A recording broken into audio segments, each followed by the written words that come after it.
तो हेलो बच्चों, स्वागत है आप सबका आज के इस नए एंड फ्रेश वीडियो में। आज के इस वीडियो के अंतर्गत हम आपकी कक्षा 10वीं विज्ञान के चैप्टर नंबर 3 जो कि आपका है उष्मा तथा ताप, इस चैप्टर को एकदम लॉजिक के साथ पढ़ने वाले हैं। इस चैप्टर को पढ़ने के साथ साथ मेरा आपके लिए संदेश यह है कि इस चैप्टर का जो पीडीएफ नोट्स होगा, एकदम सुंदर सुंदर खूबसूरत सा नोट्स हमारे द्वारा बनाए गए हैं, जो कि आपको एक छोटे से और नॉमिनल से चार्ज में आपको प्रोवाइड किए जाएंगे, जिसका लिंक और जिसका डिटेल आपको इस वीडियो के डिस्क्रिप्शन बॉक्स में मिल जाएगा। यदि आप चाहते हैं, यदि आप उतना कर पाते हैं तो आप वहां से वीडियो नोट्स को ले सकते हैं और अपने नोट्स को विधिवत बना सकते हैं। अदरवाइज यदि आप नोट्स नहीं लेना चाहते हैं तो वीडियो के अंतर्गत एक एक बात एकदम लॉजिक के साथ आपको समझाई जाएगी, वहां से आप समझ करके अपने नोट्स को, अपने हैंड रिटन नोट्स को आप बना सकते हैं।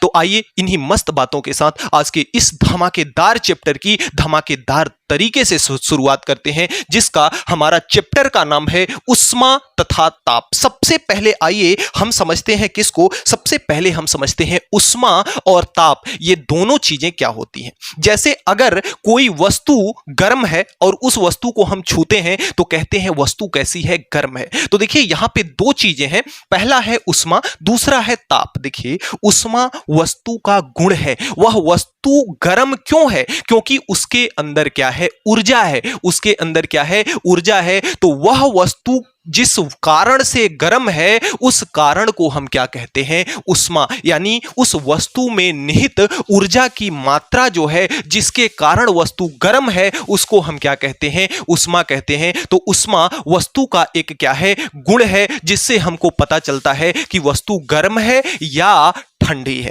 अब देखिए ध्यान से परिभाषा को समझिएगा।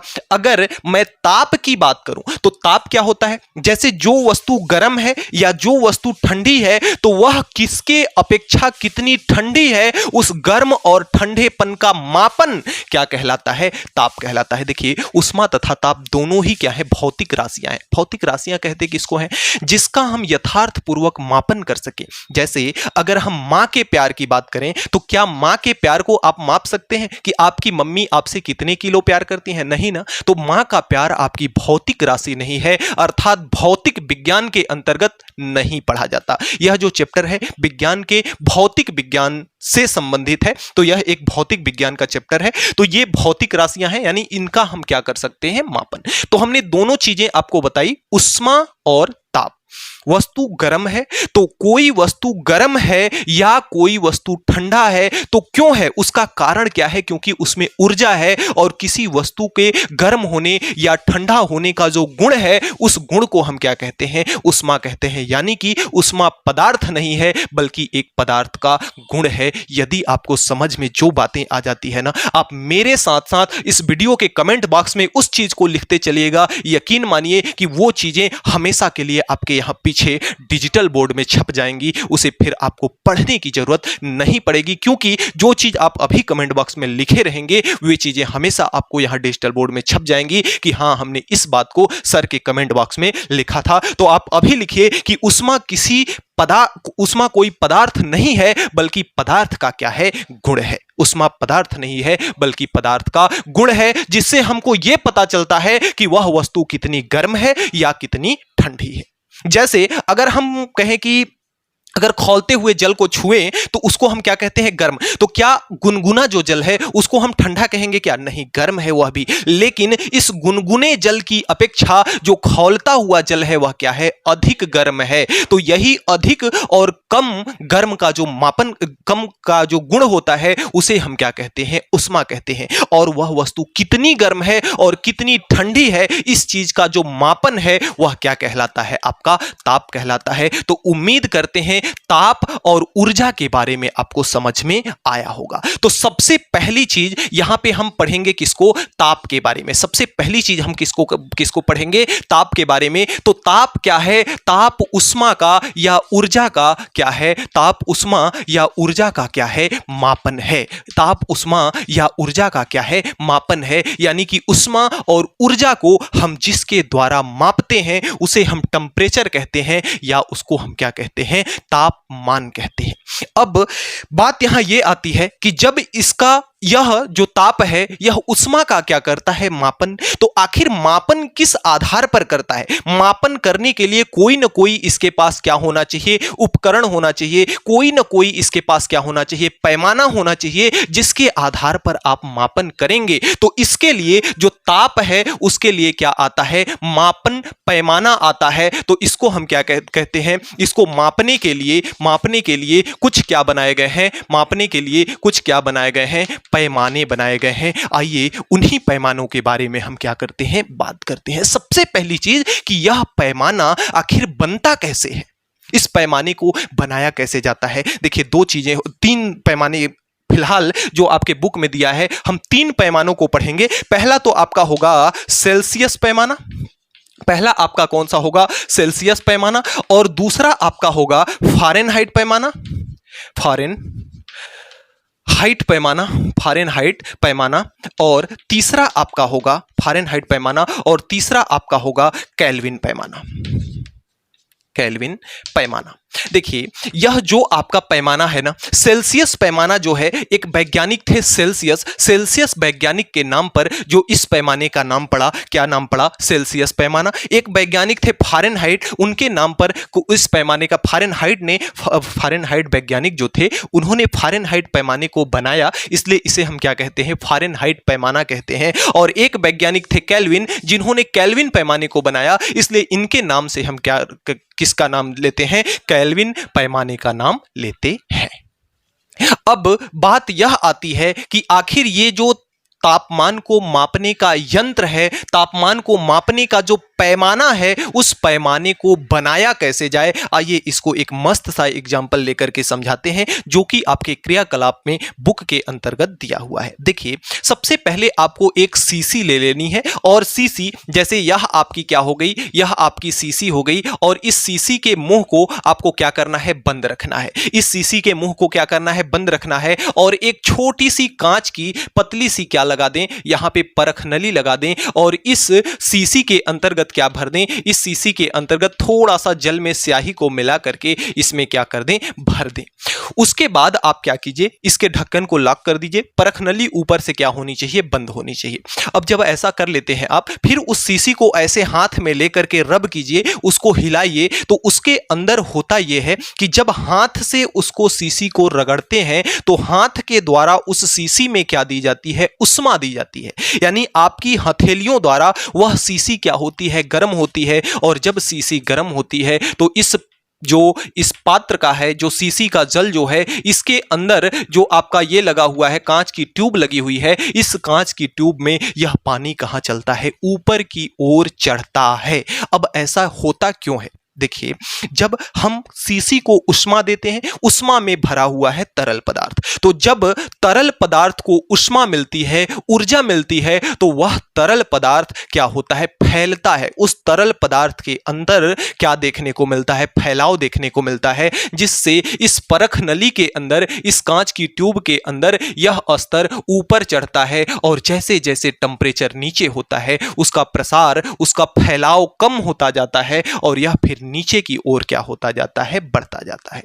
देखिए जो आपके कुछ तरल पदार्थ हैं, कैसे पदार्थ हैं, तरल पदार्थ, जैसे आपका पारा हो गया, आपका एल्कोहल हो गया, या अन्य हाइड्रोकार्बन का जो तरल पदार्थ है वो हो गए, ये सब क्या होता है कि जब इनको उष्मा दी जाती है तो इनके अंदर ताप का पड़ता है प्रभाव। अब जब ताप का पड़ता है प्रभाव तो उसमें हमें देखने को मिलता है प्रसार, यानी कि वे फैलते हैं, उनके अंदर प्रसार होता है, उनके अंदर फैलाव होता है, और जब फैलाव होता है तो इसमें जो जल होता है, जो तरल होता है, वह ऊपर की ओर चढ़ता है, और इसमें हम लगा लेते हैं पाठ्यांक, लगा लेते हैं, इसमें नंबरिंग कर देते हैं, और जितना जल चढ़ता है उसके हिसाब से हम टेम्परेचर की, ताप की क्या करते हैं, गणना करते हैं।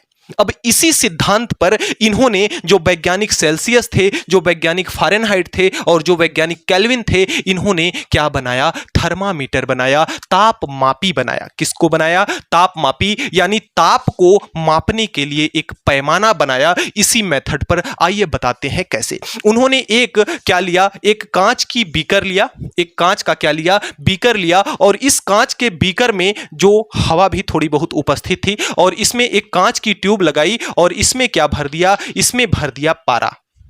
इसमें क्या भर दिया, पारा। देखिए एक सिद्धांत को समझ लेंगे तो तीनों सिद्धांत को आप समझ जाएंगे, विशेष अंतर तीनों में कुछ नहीं है। अब इसमें भर दिया पारा।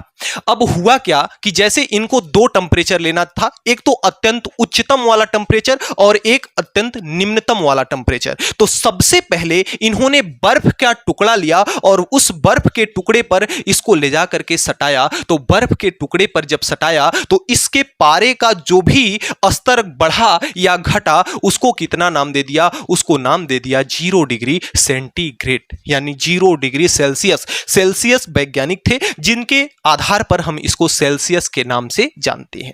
तो सबसे पहले इन्होंने परखनली लिया, परखनली में क्या भरा, पारा भरा। अब पारा के अंदर है क्या कि जैसे उसको उष्मा मिलेगी तो वह पारा ऊपर या नीचे उसका स्तर क्या होगा, बढ़ेगा या घटेगा, इसकी भांति। तो पारा को जब उष्मा मिला तो उष्मा कैसा मिला, बर्फ के रूप में, यानी उसको ठंडक मिली। तो पारे का स्तर एकदम न्यूनतम, सबसे कम, यानी कि यहां पे आ गया और इसको नाम इन्होंने कितना दिया, 0 डिग्री सेंटीग्रेड। उसके बाद उसी ट्यूब को उठाया और कहां ले गया, जहां पे पानी खौल रहा था, जहां पे पानी खौल रहा था उस पे ले गए और वहां पे यह पारा अत्यंत उच्चतम बिंदु पर पहुंच गया जहां पे मान कितना था, 100 डिग्री सेंटीग्रेड। अब ये जो 0 डिग्री सेंटीग्रेड था इसको इन्होंने क्या कहा, इसको इन्होंने निम्न बिंदु कहा। इसको इन्होंने क्या कहा, निम्न बिंदु कहा। किसका, सेल्सियस पैमाने का सबसे कम वाला बिंदु जो था। निम्न का मतलब होता है सबसे छोटा, सबसे कम। तो ये निम्न बिंदु यानी सबसे कम वाला बिंदु, और इसको इन्होंने उच्च बिंदु कहा। इसको इन्होंने क्या कहा, उच्च बिंदु कहा। उच्च बिंदु का मतलब बड़ा, यानी कि सबसे बड़ा वाला बिंदु, इसको इन्होंने क्या कहा, उच्च बिंदु कहा। अब देखिए, अब अगर मैं बात करूं इस निम्न बिंदु की, तो यह निम्न बिंदु क्या है, निम्न बिंदु प्राप्त कैसे हुआ, जब उन्होंने पानी, भाई बर्फ किससे मिलकर बना होता है, बर्फ बना होता है पानी से। जब जल के टेम्परेचर को अत्यंत कम कर दिया जाता है, 0 डिग्री सेंटीग्रेड कर दिया जाता है, तो जल किस में बदल जाता है, आपके बर्फ में बदल जाता है। तो इन्होंने जब परखनली को बर्फ पे ले जा करके सटाया तो पारा सबसे निम्नतम फैलाव पर रहा, पारे का सबसे निम्नतम प्रसार हुआ, इसलिए इसे हम क्या कहते हैं, निम्न बिंदु। और कोई भी जल, जल से कहां बन जा रहा है, बर्फ में बन जा रहा है, यानी हिम बन जा रहा है। हिम, हिम का मतलब होता है बर्फ। तो इसलिए इसको हम क्या कहते हैं, इसको हम कहते हैं हिमांक। इसको हम क्या कहते हैं, हिमांक, या इसको हम क्या कहते हैं, गलनांक कहते हैं। भाई गलन, उसमें बर्फ में क्या होती है, गलन होती है, इसलिए इसे हम क्या कहते हैं, गलनांक। और कोई भी जल कितने डिग्री सेंटीग्रेड पर जल से बर्फ बन जाता है, तो 0 डिग्री सेंटीग्रेड पर, इसलिए, और गलने लगता है, इसलिए इसको हम क्या कहते हैं, गलनांक कहते हैं। या हिम का मतलब होता है बर्फ। तो यह वह बिंदु है जिस बिंदु पर जल किसमें बन जाता है, हिम के रूप में बन जाता है, बर्फ के रूप में बन जाता है, इसलिए इसको हम क्या कहते हैं, हिमांक कहते हैं। अब आपका उच्च बिंदु जो है, उच्च बिंदु कैसे प्राप्त हुआ, तो उच्च बिंदु आपका कैसे प्राप्त हुआ कि जल जब उबल रहा था तो उस उबलते हुए जल में इन्होंने परखनली को ले जाकर के सटाया था, परखनली को ले जाकर के रखा था। तो पारा के अंदर, इस ट्यूब के अंदर जो वायु है, परखनली को जब उन्होंने खौलते हुए जल में सटाया तो इस परखनली के अंदर की वायु क्या हो गई, गर्म हो गई। और वायु के गर्म होने से इसके अंदर जो पारा भरा हुआ है उसमें क्या हुआ, फैलाव हुआ, उसको उष्मा मिली, तो पारा क्या हुआ, फैला, और फैल करके कहां चढ़ गया, यहां ऊपर तक चढ़ गया, जिसे उन्होंने उच्चतम बिंदु कहा। और इसको किसका नाम दिया, 100 डिग्री सेंटीग्रेड का नाम दिया। और चूंकि यहां पे जो जल की अवस्था है ना, जल खौल रहा है, और खौल के क्या बन जा रहा है, वाष्प बन जा रहा है, खौल करके वाष्प बन जा रहा है, यानी जल का क्या हो रहा है, क्वथन हो रहा है, जल खौल रहा है, क्वथन हो रहा है, इसलिए इसको हम क्या कहते हैं, इसको हम कहते हैं क्वथनांक। इसको हम क्या कहते हैं, क्वथनांक। तो अगर आपसे कोई पूछे कि जल का हिमांक बिंदु क्या है, तो 0 डिग्री सेंटीग्रेड। जल का क्वथनांक बिंदु क्या है, यानी उबलने वाला बिंदु क्या है, ऐसा बिंदु जिस पर कोई भी जल वाष्प के रूप में परिवर्तित हो जाता है, उसे हम क्या कहते हैं, क्वथनांक। ऐसा बिंदु जिस पर कोई भी जल ठोस यानी बर्फ के रूप में परिवर्तित हो जाता है, उसे हिमांक या क्या कहते हैं, गलनांक कहते हैं। तो ये बात आप उम्मीद करते हैं याद रख पाएंगे। अब इसको 0 डिग्री और इसको 100 डिग्री सेंटीग्रेड क्यों नाम दिया गया, देखिए जो सेल्सियस महोदय थे, इसमें टोटल इन्होंने कितने खाने रखे थे? 100 छोटे छोटे 100 टोटल खाने रखे हुए थे। इस प्रकार से छोटे छोटे खानों की संख्या कितनी थी? 100 थी। यानी इसमें खानों की संख्या कितनी है? इसमें खाने कितने बने हुए हैं? इसमें खाने बने हुए हैं, खानों की संख्या है 100। तो 0 से लेकर के 100 तक खाने थे। इसलिए जो सबसे कम निम्नतम प्रसार हुआ पारे का, उसे इन्होंने 0 डिग्री सेंटीग्रेड नाम दिया। और जो उच्चतम प्रसार हुआ, इनका सबसे हाईएस्ट बिंदु 100 था, तो इसलिए इन्होंने क्या नाम दिया? 100 डिग्री सेंटीग्रेड नाम दिया। तो इस प्रकार से आपके सेल्सियस पैमाने का निर्माण हुआ। मोटी मोटी बातें सेल्सियस पैमाने के बारे में कि सेल्सियस पैमाना को बनाया किसने? आपके एक वैज्ञानिक थे लॉर्ड सेल्सियस। उन्होंने किसको बनाया? सेल्सियस पैमाने को बनाया तापमान के मापन के लिए। दूसरी बात कि जो सेल्सियस पैमाना होता है उसका उच्चतम बिंदु कितना होता है? 100 डिग्री सेंटीग्रेड, जिसे हम क्या कहते हैं? क्वथनांक कहते हैं। सबसे इसका निम्नतम बिंदु जो होता है उसे निम्न बिंदु कहते हैं।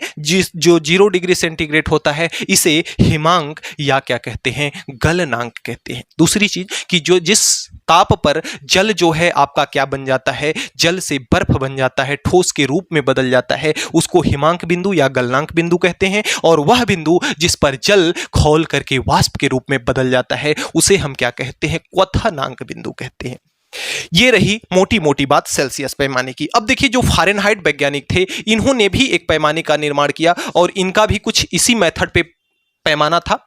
बर्फ पे सबसे पहले ले जाके सटाया, फिर खौलते हुए जल पे सटाया, और जो इनको इसके अंदर का फैलाव देखने को मिला, इसको इन्होंने 180 भागों में डिवाइड किया। कितने भागों में? इसमें खानों की जो संख्या है, खाने कितने हैं? 180 टोटल खाने हैं। सबसे कम यानी कि निम्नतम बिंदु जो है वह 32 डिग्री फारेनहाइट, इसको हम ऐसे प्रदर्शित करते हैं 32 डिग्री फारेनहाइट। और जो इसका उच्चतम बिंदु है, उच्चतम बिंदु को इसको हम किससे प्रदर्शित करते हैं?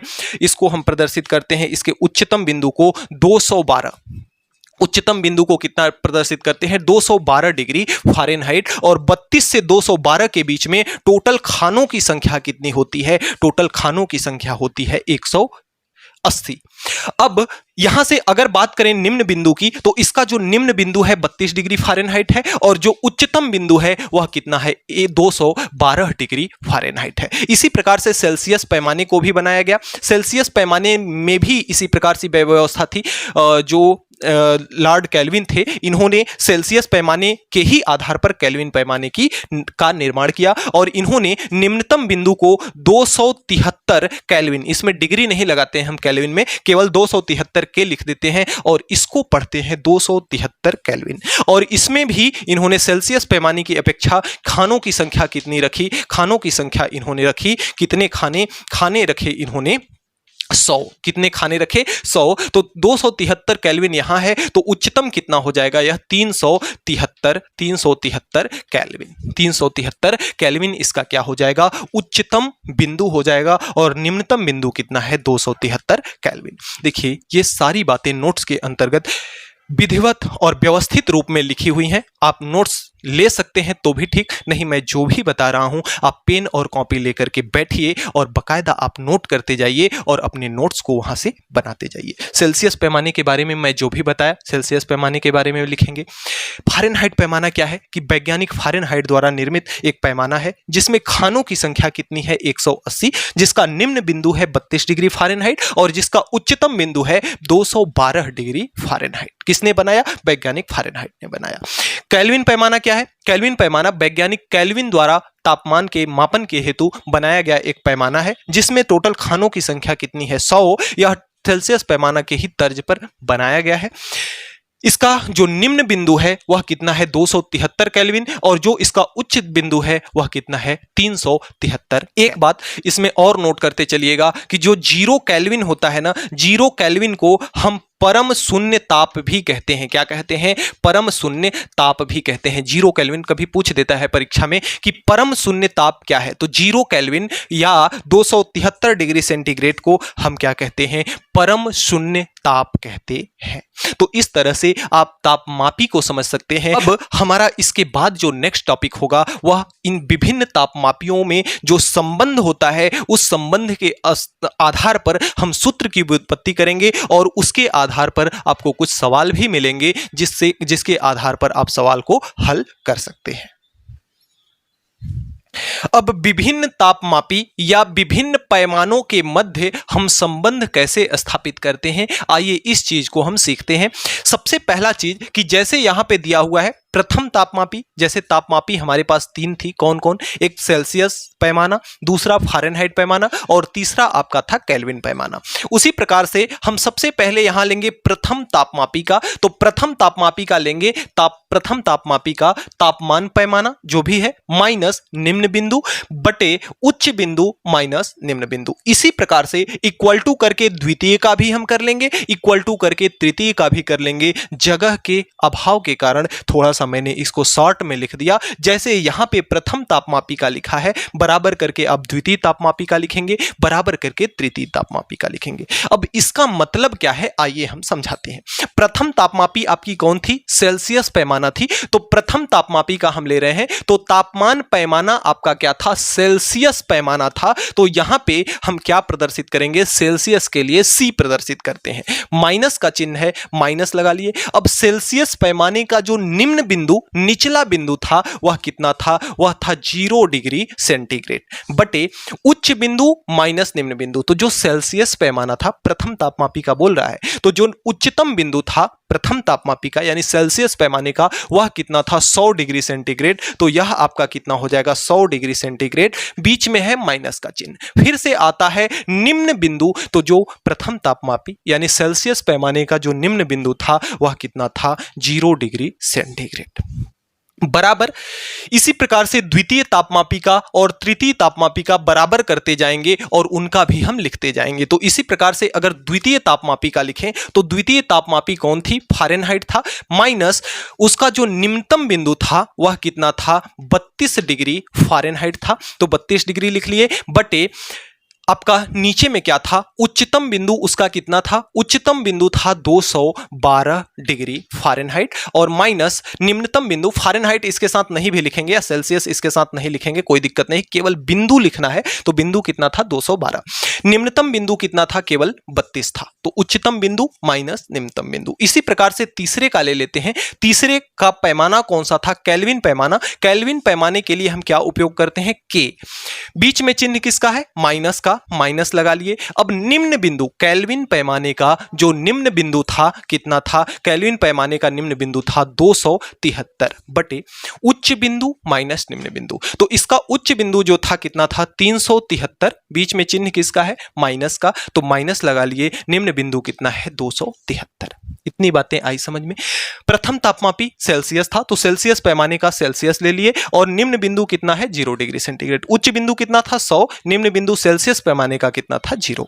इसी प्रकार से दूसरा पैमाना हमारा है फारेनहाइट पैमाना। फारेनहाइट पैमाने के लिए एफ, उसका निम्नतम बिंदु 32 डिग्री फारेनहाइट था और उच्चतम बिंदु 212 था, तो 212 माइनस 32, उच्चतम बिंदु माइनस निम्नतम बिंदु। ठीक इसी प्रकार से तीसरा पैमाना केल्विन था। केल्विन का जो निम्नतम बिंदु था 273, तो के माइनस 273 बटे उच्चतम बिंदु माइनस निम्नतम बिंदु, तो उच्चतम बिंदु 373 और ये कितना हुआ 273। आइए इसको थोड़ा सा हल कर लेते हैं। तो सी में से 0 निकलेगा तो सी बचेगा, 100 में से 0 निकलेगा तो 100 बचेगा, यानी कि सी बटे कितना आ गया 100 इक्वल टू, यहां पे एफ माइनस 32 है, तो एफ माइनस कितना हो जाएगा 32 बटे 212 में से 32 निकालेंगे तो कितना हो जाएगा 180 हो जाएगा बराबर।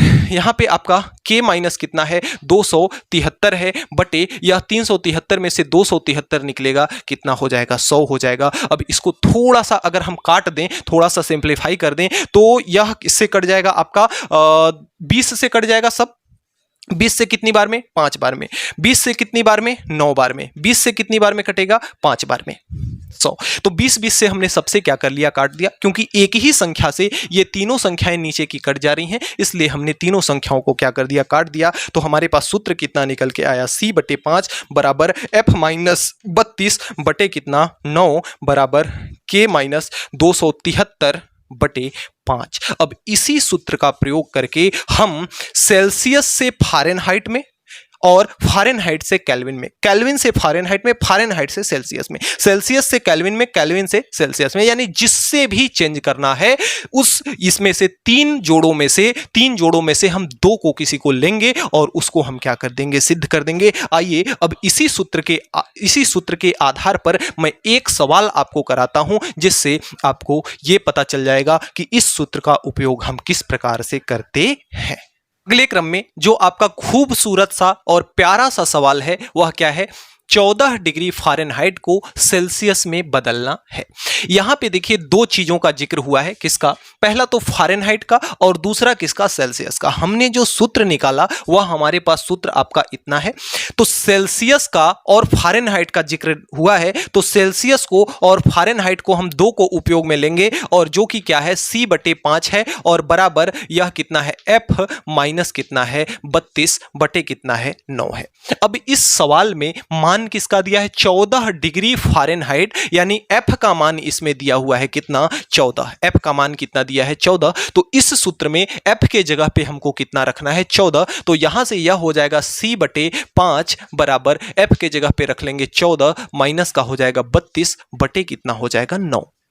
अब इसका हम तिर्यक गुणा करा देते हैं, इसका गुणा इसके साथ, इसका गुणा इसके साथ, तो 9 का गुणा C के साथ होगा तो यह कितना हो जाएगा, 9C बराबर 5 का गुणा जब इसके साथ होगा तो 5 और 14 में से 32 जब निकलेगा तो 32 में से 14 निकलेगा तो कितना हो जाएगा आपका, 18 हो जाएगा। बड़े का चिन्ह माइनस है तो कितना हो जाएगा आपका, माइनस का 18 हो जाएगा। अब यहां पे 9 सेंटीग्रेड है, 9 सेंटीग्रेड बराबर कितना, 18 पंचे माइनस का कितना है, 90। तो आपका 9 डिग्री सेंटीग्रेड बराबर कितना है, माइनस का 90। तो इसको आपको डिग्री सेंटीग्रेड में कन्वर्ट करना है, तो माइनस का 90 इधर है, 9 को आपको इधर भेजना होगा, तो C फॉर सेल्सियस की वैल्यू पता चल जाएगी। तो 9 को इधर भेजेंगे, इसके साथ 9 गुणा में है, बॉर्डर के इस पार जाएगा तो किस में हो जाएगा, भाग में, और यहां से सेंटीग्रेड का मान कितना आएगा, माइनस का 10 और यह मान किस में होगा, डिग्री सेंटीग्रेड में। यही आपका हो जाएगा आंसर, यानी कि जो 14 डिग्री फारेनहाइट था वह कितने डिग्री सेंटीग्रेड होगा, माइनस का 10 डिग्री सेंटीग्रेड होगा, यानी 0 से भी कम आएगा, माइनस का 10 डिग्री सेंटीग्रेड। तो इस तरह के जब सवाल दिए रहेंगे, जो भी दो चीजों का जिक्र होगा, फारेनहाइट सेल्सियस का जिक्र था, हमने ये इसको लिया, अगर सेल्सियस और केल्विन का जिक्र होता तो हम इसको और इसको लेते और मान को रख करके हल कर देते, तीसरे की वैल्यू पता हो जाती, जिस प्रकार से यहां पे हमने इसको किया। तो सवाल को आप ध्यान में रखेंगे और आपके लिए होमवर्क है, आपके लिए जो होमवर्क है इसके लिए वह क्या होगा, आपके लिए होमवर्क इसमें है दिया हुआ है, आपके इसमें आपको 100 डिग्री सेंटीग्रेड को किस में बदलना है, केल्विन में बदलना है। आपको 12 केल्विन को किस में बदलना है, 12 केल्विन को आपको सेंटीग्रेड में बदलना है। और एक आप ले लीजिए कि 21 डिग्री फारेनहाइट को आपको किस में बदलना है, सेंटीग्रेड में, या इसको किस में बदलना है, केल्विन में बदलना है। ये आप होमवर्क करके हमें कमेंट बॉक्स में मैसेज करेंगे कि हाँ सर समझ में आ गया और हमारे होमवर्क का आंसर भी हमको प्राप्त हो गया। तो इस तरह से आप इसके अंतर्गत अगर जो भी कुछ दिया रहेगा उसका मान अगर चेंज करना है, एक पैमाने से दूसरे पैमाने में अगर चेंज करना है तो आप इस तरह से चेंज कर सकते हैं। के अंतर्गत दो बातें थी, क्या क्या, उष्मा और ताप। तो जिसमें से हमने ताप के बारे में समझा कि कोई वस्तु यदि गर्म है तो उसके गर्मपन का जो मापन होता है वह क्या कहलाता है, ताप कहलाता है। उसका मापन हम कैसे करते हैं और एक पैमाने से दूसरे पैमाने में चेंज कैसे करते हैं, यह चीज हम लोगों ने सीख लिया। अब इसमें दूसरी बात जो है वह क्या है, उष्मा। वह क्या है, उष्मा। तो सबसे पहला चीज ये जान लीजिए कि उष्मा को हम क्या करते हैं, क्यू से क्या करते हैं, प्रदर्शित करते हैं। क्यू से डिनोट करते हैं, प्रदर्शित। क्यू से हम क्या करते हैं, प्रदर्शित करते हैं, क्यू से डिनोट करते हैं।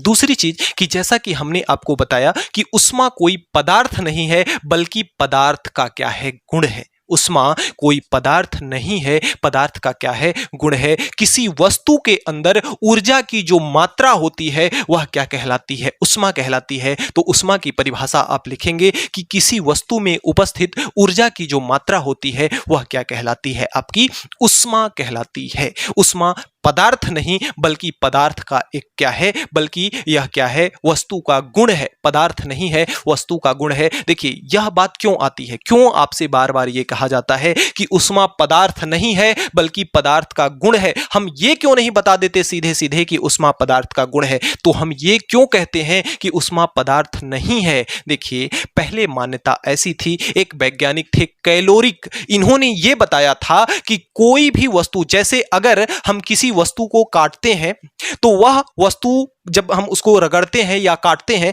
जैसे हाथों को अगर हमने रब किया तो हाथ हमारे आपस में क्या होते हैं, गर्म होते हैं। तो वैज्ञानिक एक थे कैलोरिक, इन्होंने ये बताया कि जब हम हाथों को रगड़ते हैं तो हमारे हाथों के द्वारा एक तरल सा अदृश्य पदार्थ निकलता है जो कि क्या कहलाता है, उष्मा। उन्होंने वहां पे ये बताया कि उष्मा एक पदार्थ है।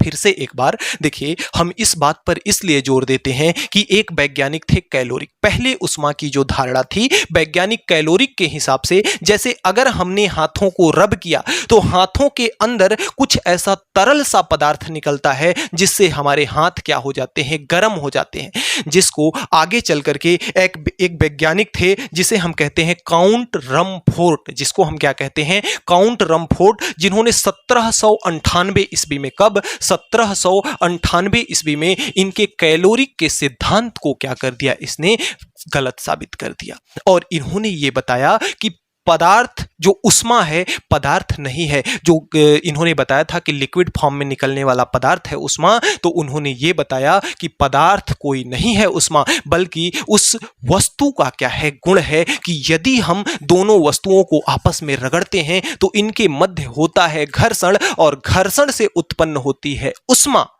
तो इन्होंने यह सिद्ध कर दिया कि उष्मा कोई पदार्थ नहीं है बल्कि पदार्थ का क्या है, एक गुण है। तो इसको किसने किया, काउंट रमफोर्ड ने किया। किसने किया, काउंट रमफोर्ड ने आपके किया कि उष्मा कोई पदार्थ नहीं बल्कि क्या है, पदार्थ का गुण है। दूसरी चीज कि यह पदार्थ में उपस्थित मात्रा है, ऊर्जा की मात्रा, तो इसको मापने के लिए हम तापमान पैमाने का उपयोग करते हैं।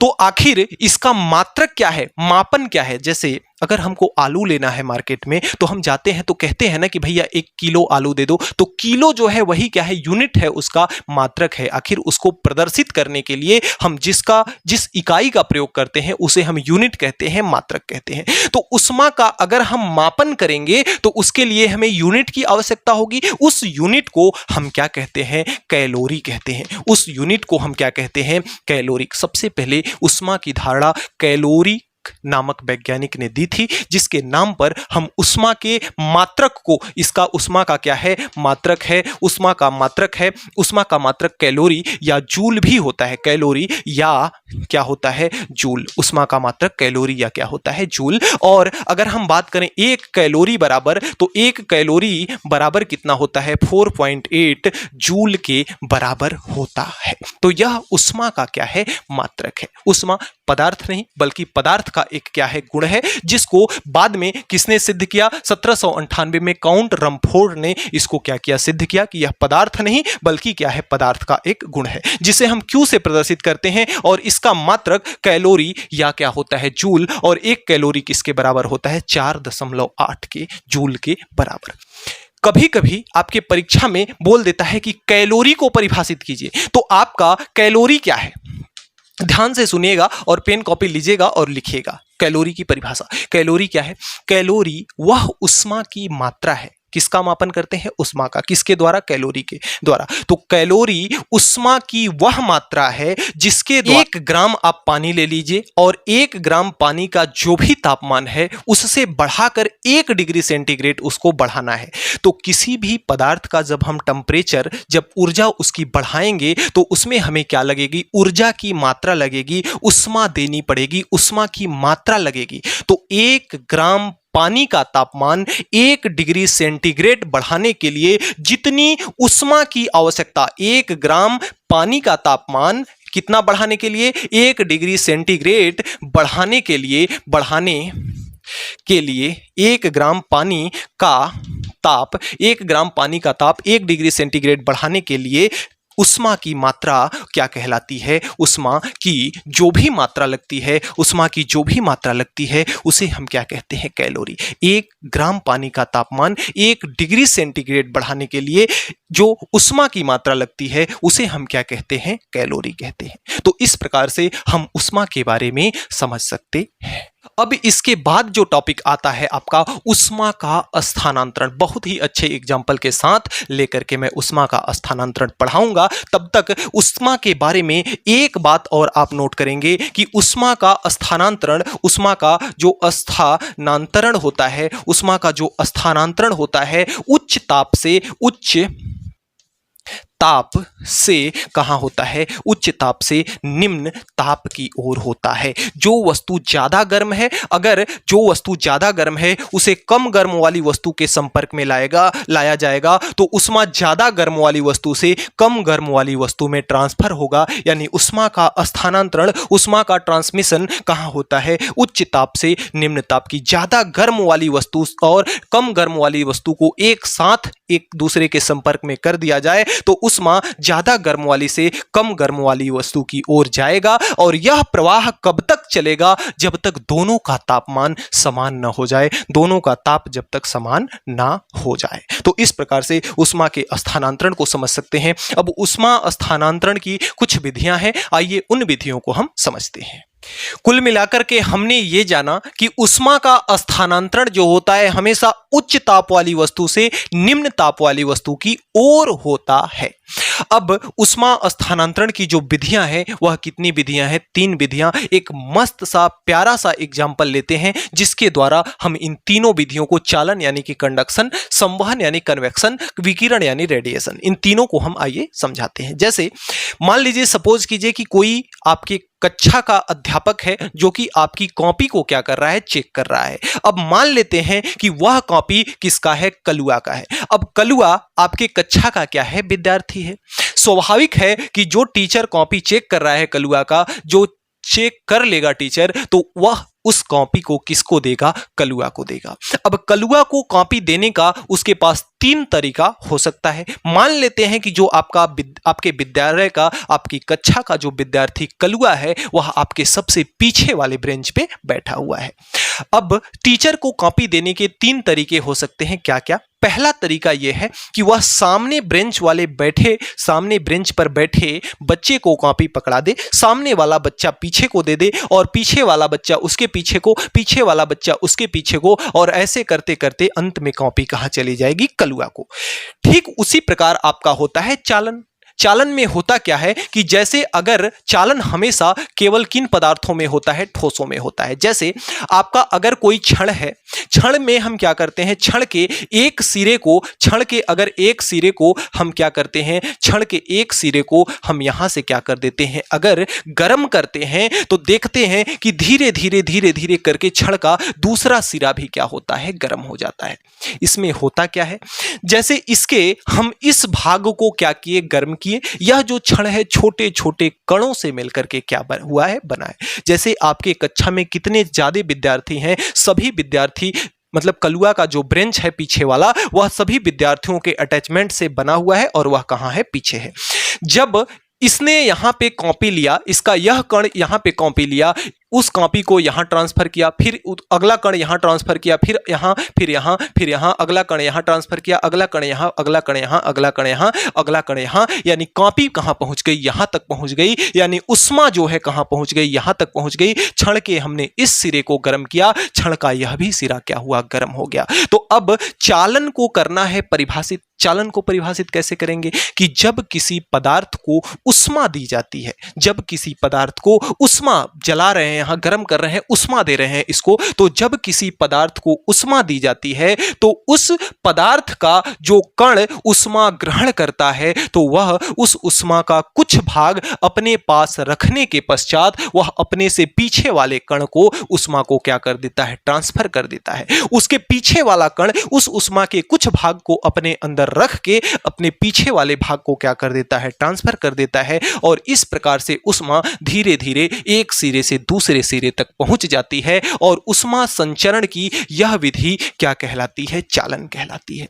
उष्मा इधर ज्यादा ताप है, इधर कम ताप है। ज्यादा ताप से कम ताप की ओर उष्मा आ रही है। किस विधि से आ रही है कि सबसे पहले हमने कण को ऊर्जा दिया, कण ने ऊर्जा का कुछ भाग अपने अंदर रखा, तत्पश्चात वह पीछे वाले कण को क्या कर दिया, अपने उस ऊर्जा के भाग को ट्रांसफर कर दिया। उसका कण, पीछे वाला कण कुछ भाग अपने पास रखा, उसके बाद अपने से पीछे वाले को, उसके बाद अपने से पीछे वाले को। जैसे कलुआ की कॉपी फर्स्ट ब्रेंच के लड़के ने अपने से पीछे, फिर उसके पीछे, फिर उसके पीछे वाले को, फिर उसके पीछे वाले को, अंतिम तक कलुआ को कॉपी पहुंच गई। ठीक उसी प्रकार से यहां से एक कण को जो ऊर्जा मिली, ऊर्जा को यहां दिया पीछे वाले कण को, पीछे वाले ने यहां दिया उसके पीछे वाले कण को, उसके पीछे वाले ने उसके पीछे, उसके पीछे वाले ने उसके पीछे, इसी तरह से करके ऊर्जा यहां तक पहुंच गई। तो चालन की, सॉरी, उष्मा संचरण की यह विधि क्या कहलाती है? चालन कहलाती है।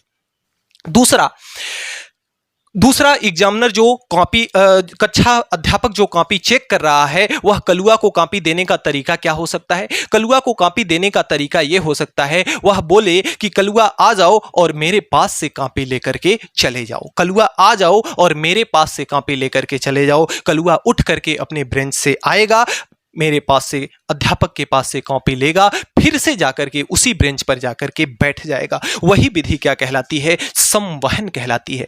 जब हम यह केवल द्रव और गैसों में संभव है, आपके ठोसों में संभव नहीं है। जब पानी को क्या किया जाता है? पानी को किया जाता है गर्म। पानी को क्या किया जाता है? गर्म किया जाता है। तो उसमें देखा होगा आपने कि जब पानी गर्म होना शुरू करता है तो उसमें से बुलबुला निकलता है। क्यों निकलता है? जैसे ही यहाँ के कण, यहाँ के कण, यहाँ के कण, यहाँ के कण, यहाँ के कण गर्म होते हैं, गर्म होकर के अपना स्थान छोड़ते हैं और कहाँ चले जाते हैं? ऊपर की ओर चले जाते हैं। और इनका स्थान, यहाँ पे जो कण उपस्थित हैं वे आकर के नीचे ले लेते हैं। इसी प्रकार से होता जाता है कि यह कण जब गर्म होगा ऊपर चला जाएगा, फिर उसके नीचे का स्थान ले लेगा। जिस प्रकार से कलुआ उठ करके आया, कॉपी लिया और अपने जगह पे चला गया। स्थान इन्होंने ऊर्जा लिया और कहाँ चला गया? अपने स्थान पर ऊपर चला गया। फिर नीचे वाला लड़का आया, कॉपी लिया, अपने जगह पे बैठ गया। उसके नीचे वाला कॉपी आया, लिया, बैठ गया अपने जगह पे। तो उष्मा संचरण की यह विधि क्या कहलाती है? संवहन। अब संवहन को अगर वैज्ञानिक भाषा में आपको परिभाषित करना है तो कैसे करेंगे कि जब किसी द्रव या गैस को जब हम उष्मा देते हैं तो उस द्रव या गैसों के कण उष्मा को ग्रहण करने के पश्चात अपना स्थान छोड़ करके चले जाते हैं और फिर दूसरा कण आकर के उनका स्थान ले लेता है और उष्मा को ग्रहण करता है। और यही क्रिया बार बार बार बार चलती रहती है जब तक कि सभी कणों की उष्माएं समान ना हो जाएं। तो चालन, उष्मा संचरण की यह विधि क्या कहलाती है? आपकी संवहन कहलाती है। अब तीसरा आता है आपका विकिरण यानी कि रेडिएशन। तीसरा जो तरीका है कॉपी देने का कलुआ को, टीचर का, वह क्या हो सकता है? कलुआ वहीं पे बैठा रहे और टीचर यहां से कॉपी उठाए और कलुआ के मुंह पर फेंक दे। कलुआ को ऐसे फेंक दे और कलुआ हाथ में उसको क्या कर ले? पकड़ ले। तो यह विधि आपकी क्या कहलाएगी? विकिरण विधि कहलाएगी। तो विकिरण को अगर परिभाषित करना हुआ तो कैसे करेंगे? जैसे हमने कक्षाध्यापक ने जब कलुआ को कॉपी दिया तो सीधे यहां से फेंका और कॉपी कहां चली गई? कलुआ के पास चली गई। ना तो किसी विद्यार्थी की जरूरत पड़ी और ना ही कलुआ को उठ करके यहां पे आने की जरूरत पड़ी, यानी कि किसी भी माध्यम की आवश्यकता नहीं पड़ी। और जब उष्मा संचरण की ऐसी विधि जिसमें उष्मा के स्थानांतरण के लिए किसी भी माध्यम की आवश्यकता नहीं होती है तो उष्मा संचरण की यह विधि क्या कहलाती है? विकिरण। जैसे सूर्य देवता जो हैं, सूर्य देवता का जो प्रकाश है पृथ्वी तक आता है। यहां पे हमारी पृथ्वी माता है, ये क्या है? पृथ्वी माता है, अर्थ है, और यह क्या है? आपका सन है। सन का प्रकाश जो पृथ्वी तक आता है, इसके बीच में यहां पे कुछ भी उपस्थित नहीं है, ना तो हवा है और ना ही और कुछ है। तो जहां पे किसी भी सूर्य का प्रकाश आने के लिए किसी माध्यम, जैसे पानी को एक स्थान से दूसरे स्थान तक ले जाते हैं तो एक माध्यम की आवश्यकता पड़ती है जिसे हम कहते हैं पाइप। क्या बिना पाइप के हम पानी को एक स्थान से दूसरे स्थान पे ले जा सकते हैं? क्या नहीं ले जा सकते? यानी पानी को ले जाने के लिए माध्यम की आवश्यकता पड़ती है। उसी प्रकार से यहाँ क्या सन से पृथ्वी पर प्रकाश को आने के लिए क्या कोई पाइप लगा है या कोई साधन लगा हुआ है क्या कि जिससे प्रकाश पृथ्वी पर पहुंचाए? नहीं लगा हुआ है। यानी कि सूर्य का प्रकाश पृथ्वी तक आने के लिए किसी भी माध्यम की आवश्यकता नहीं पड़ती। तो यह क्या कहलाता है? उष्मा संचरण की विधि क्या कहलाती है? विकिरण। तो उष्मा संचरण की ऐसी विधि जिसको जिसमें किसी भी माध्यम की आवश्यकता नहीं पड़ती, उसे हम क्या कहते हैं? विकिरण कहते हैं। जैसे सूर्य का प्रकाश का पृथ्वी तक आना। संवहन का उदाहरण जल का खौलना, जल का गर्म होना। और चालन का उदाहरण एक, जैसे हम तावे पे रोटी बनाते हैं तो तावा का डंडल भी क्या हो जाता है? गर्म हो जाता है। तो यह विधि क्या है? यह किसका एग्जाम्पल है? आपके चालन का एग्जाम्पल है। उम्मीद करते हैं कि ऊष्मा संचरण की जो विधि है वह आपको भरपूर अच्छे से समझ में आई होगी। और यदि आपको अच्छे से समझ में आई है तो एक कमेंट प्यारा सा जरूर बनता है, एक कमेंट आप लोग प्यारा सा जरूर कीजिएगा। एक चीज इसमें और है, जैसे अगर ये जो आपका चालन दिया हुआ है, इस चालन के आधार पर हम किसको परिभाषित करें? पदार्थों को परिभाषित करें। तो चालन के आधार पर पदार्थ तीन प्रकार के होते हैं। एक कौन होता है? एक होता है ऊष्मारोधी। एक क्या होता है? ऊष्मारोधी पदार्थ होता है। एक होता है कुचालक पदार्थ और एक होता है चालक पदार्थ। अब आइए इनको भी थोड़ा सा परिभाषित कर लेते हैं, इन तीनों पदार्थों को। चालक, जिसमें ऊष्मा का स्थानांतरण एक सिरे से दूसरे सिरे तक आसानी पूर्वक हो जाता है, उसको हम क्या कहते हैं? चालक पदार्थ कहते हैं। उस पदार्थ को हम क्या कहते हैं? चालक पदार्थ। और जिसमें ऊष्मा का स्थानांतरण हो तो जाता है लेकिन आसानी से नहीं होता, बहुत सरलता से नहीं होता। कुचालक में क्या होता है? सरलता से ऊष्मा का स्थानांतरण एक सिरे से दूसरे सिरे तक हो जाता है। कुचालक ऐसे पदार्थ जिनमें ऊष्मा का स्थानांतरण, ऊष्मा का एक स्थान से दूसरे स्थान तक जाना सुगमता से नहीं हो पाता, क्या कहलाते हैं? कुचालक कहलाते हैं। और ऐसे पदार्थ जो ऊष्मा का चालन अपने अंदर से बिल्कुल भी नहीं कराते, उन्हें हम क्या कहते हैं? ऊष्मारोधी पदार्थ। इनकी जो चालकता होती है, चालकता कितनी होती है? शून्य होती है। और इनकी चालकता उच्च होती है। जिनकी चालकता जितना ही ज्यादा होगी वह उतना ही ऊष्मा का अच्छा चालक होगा।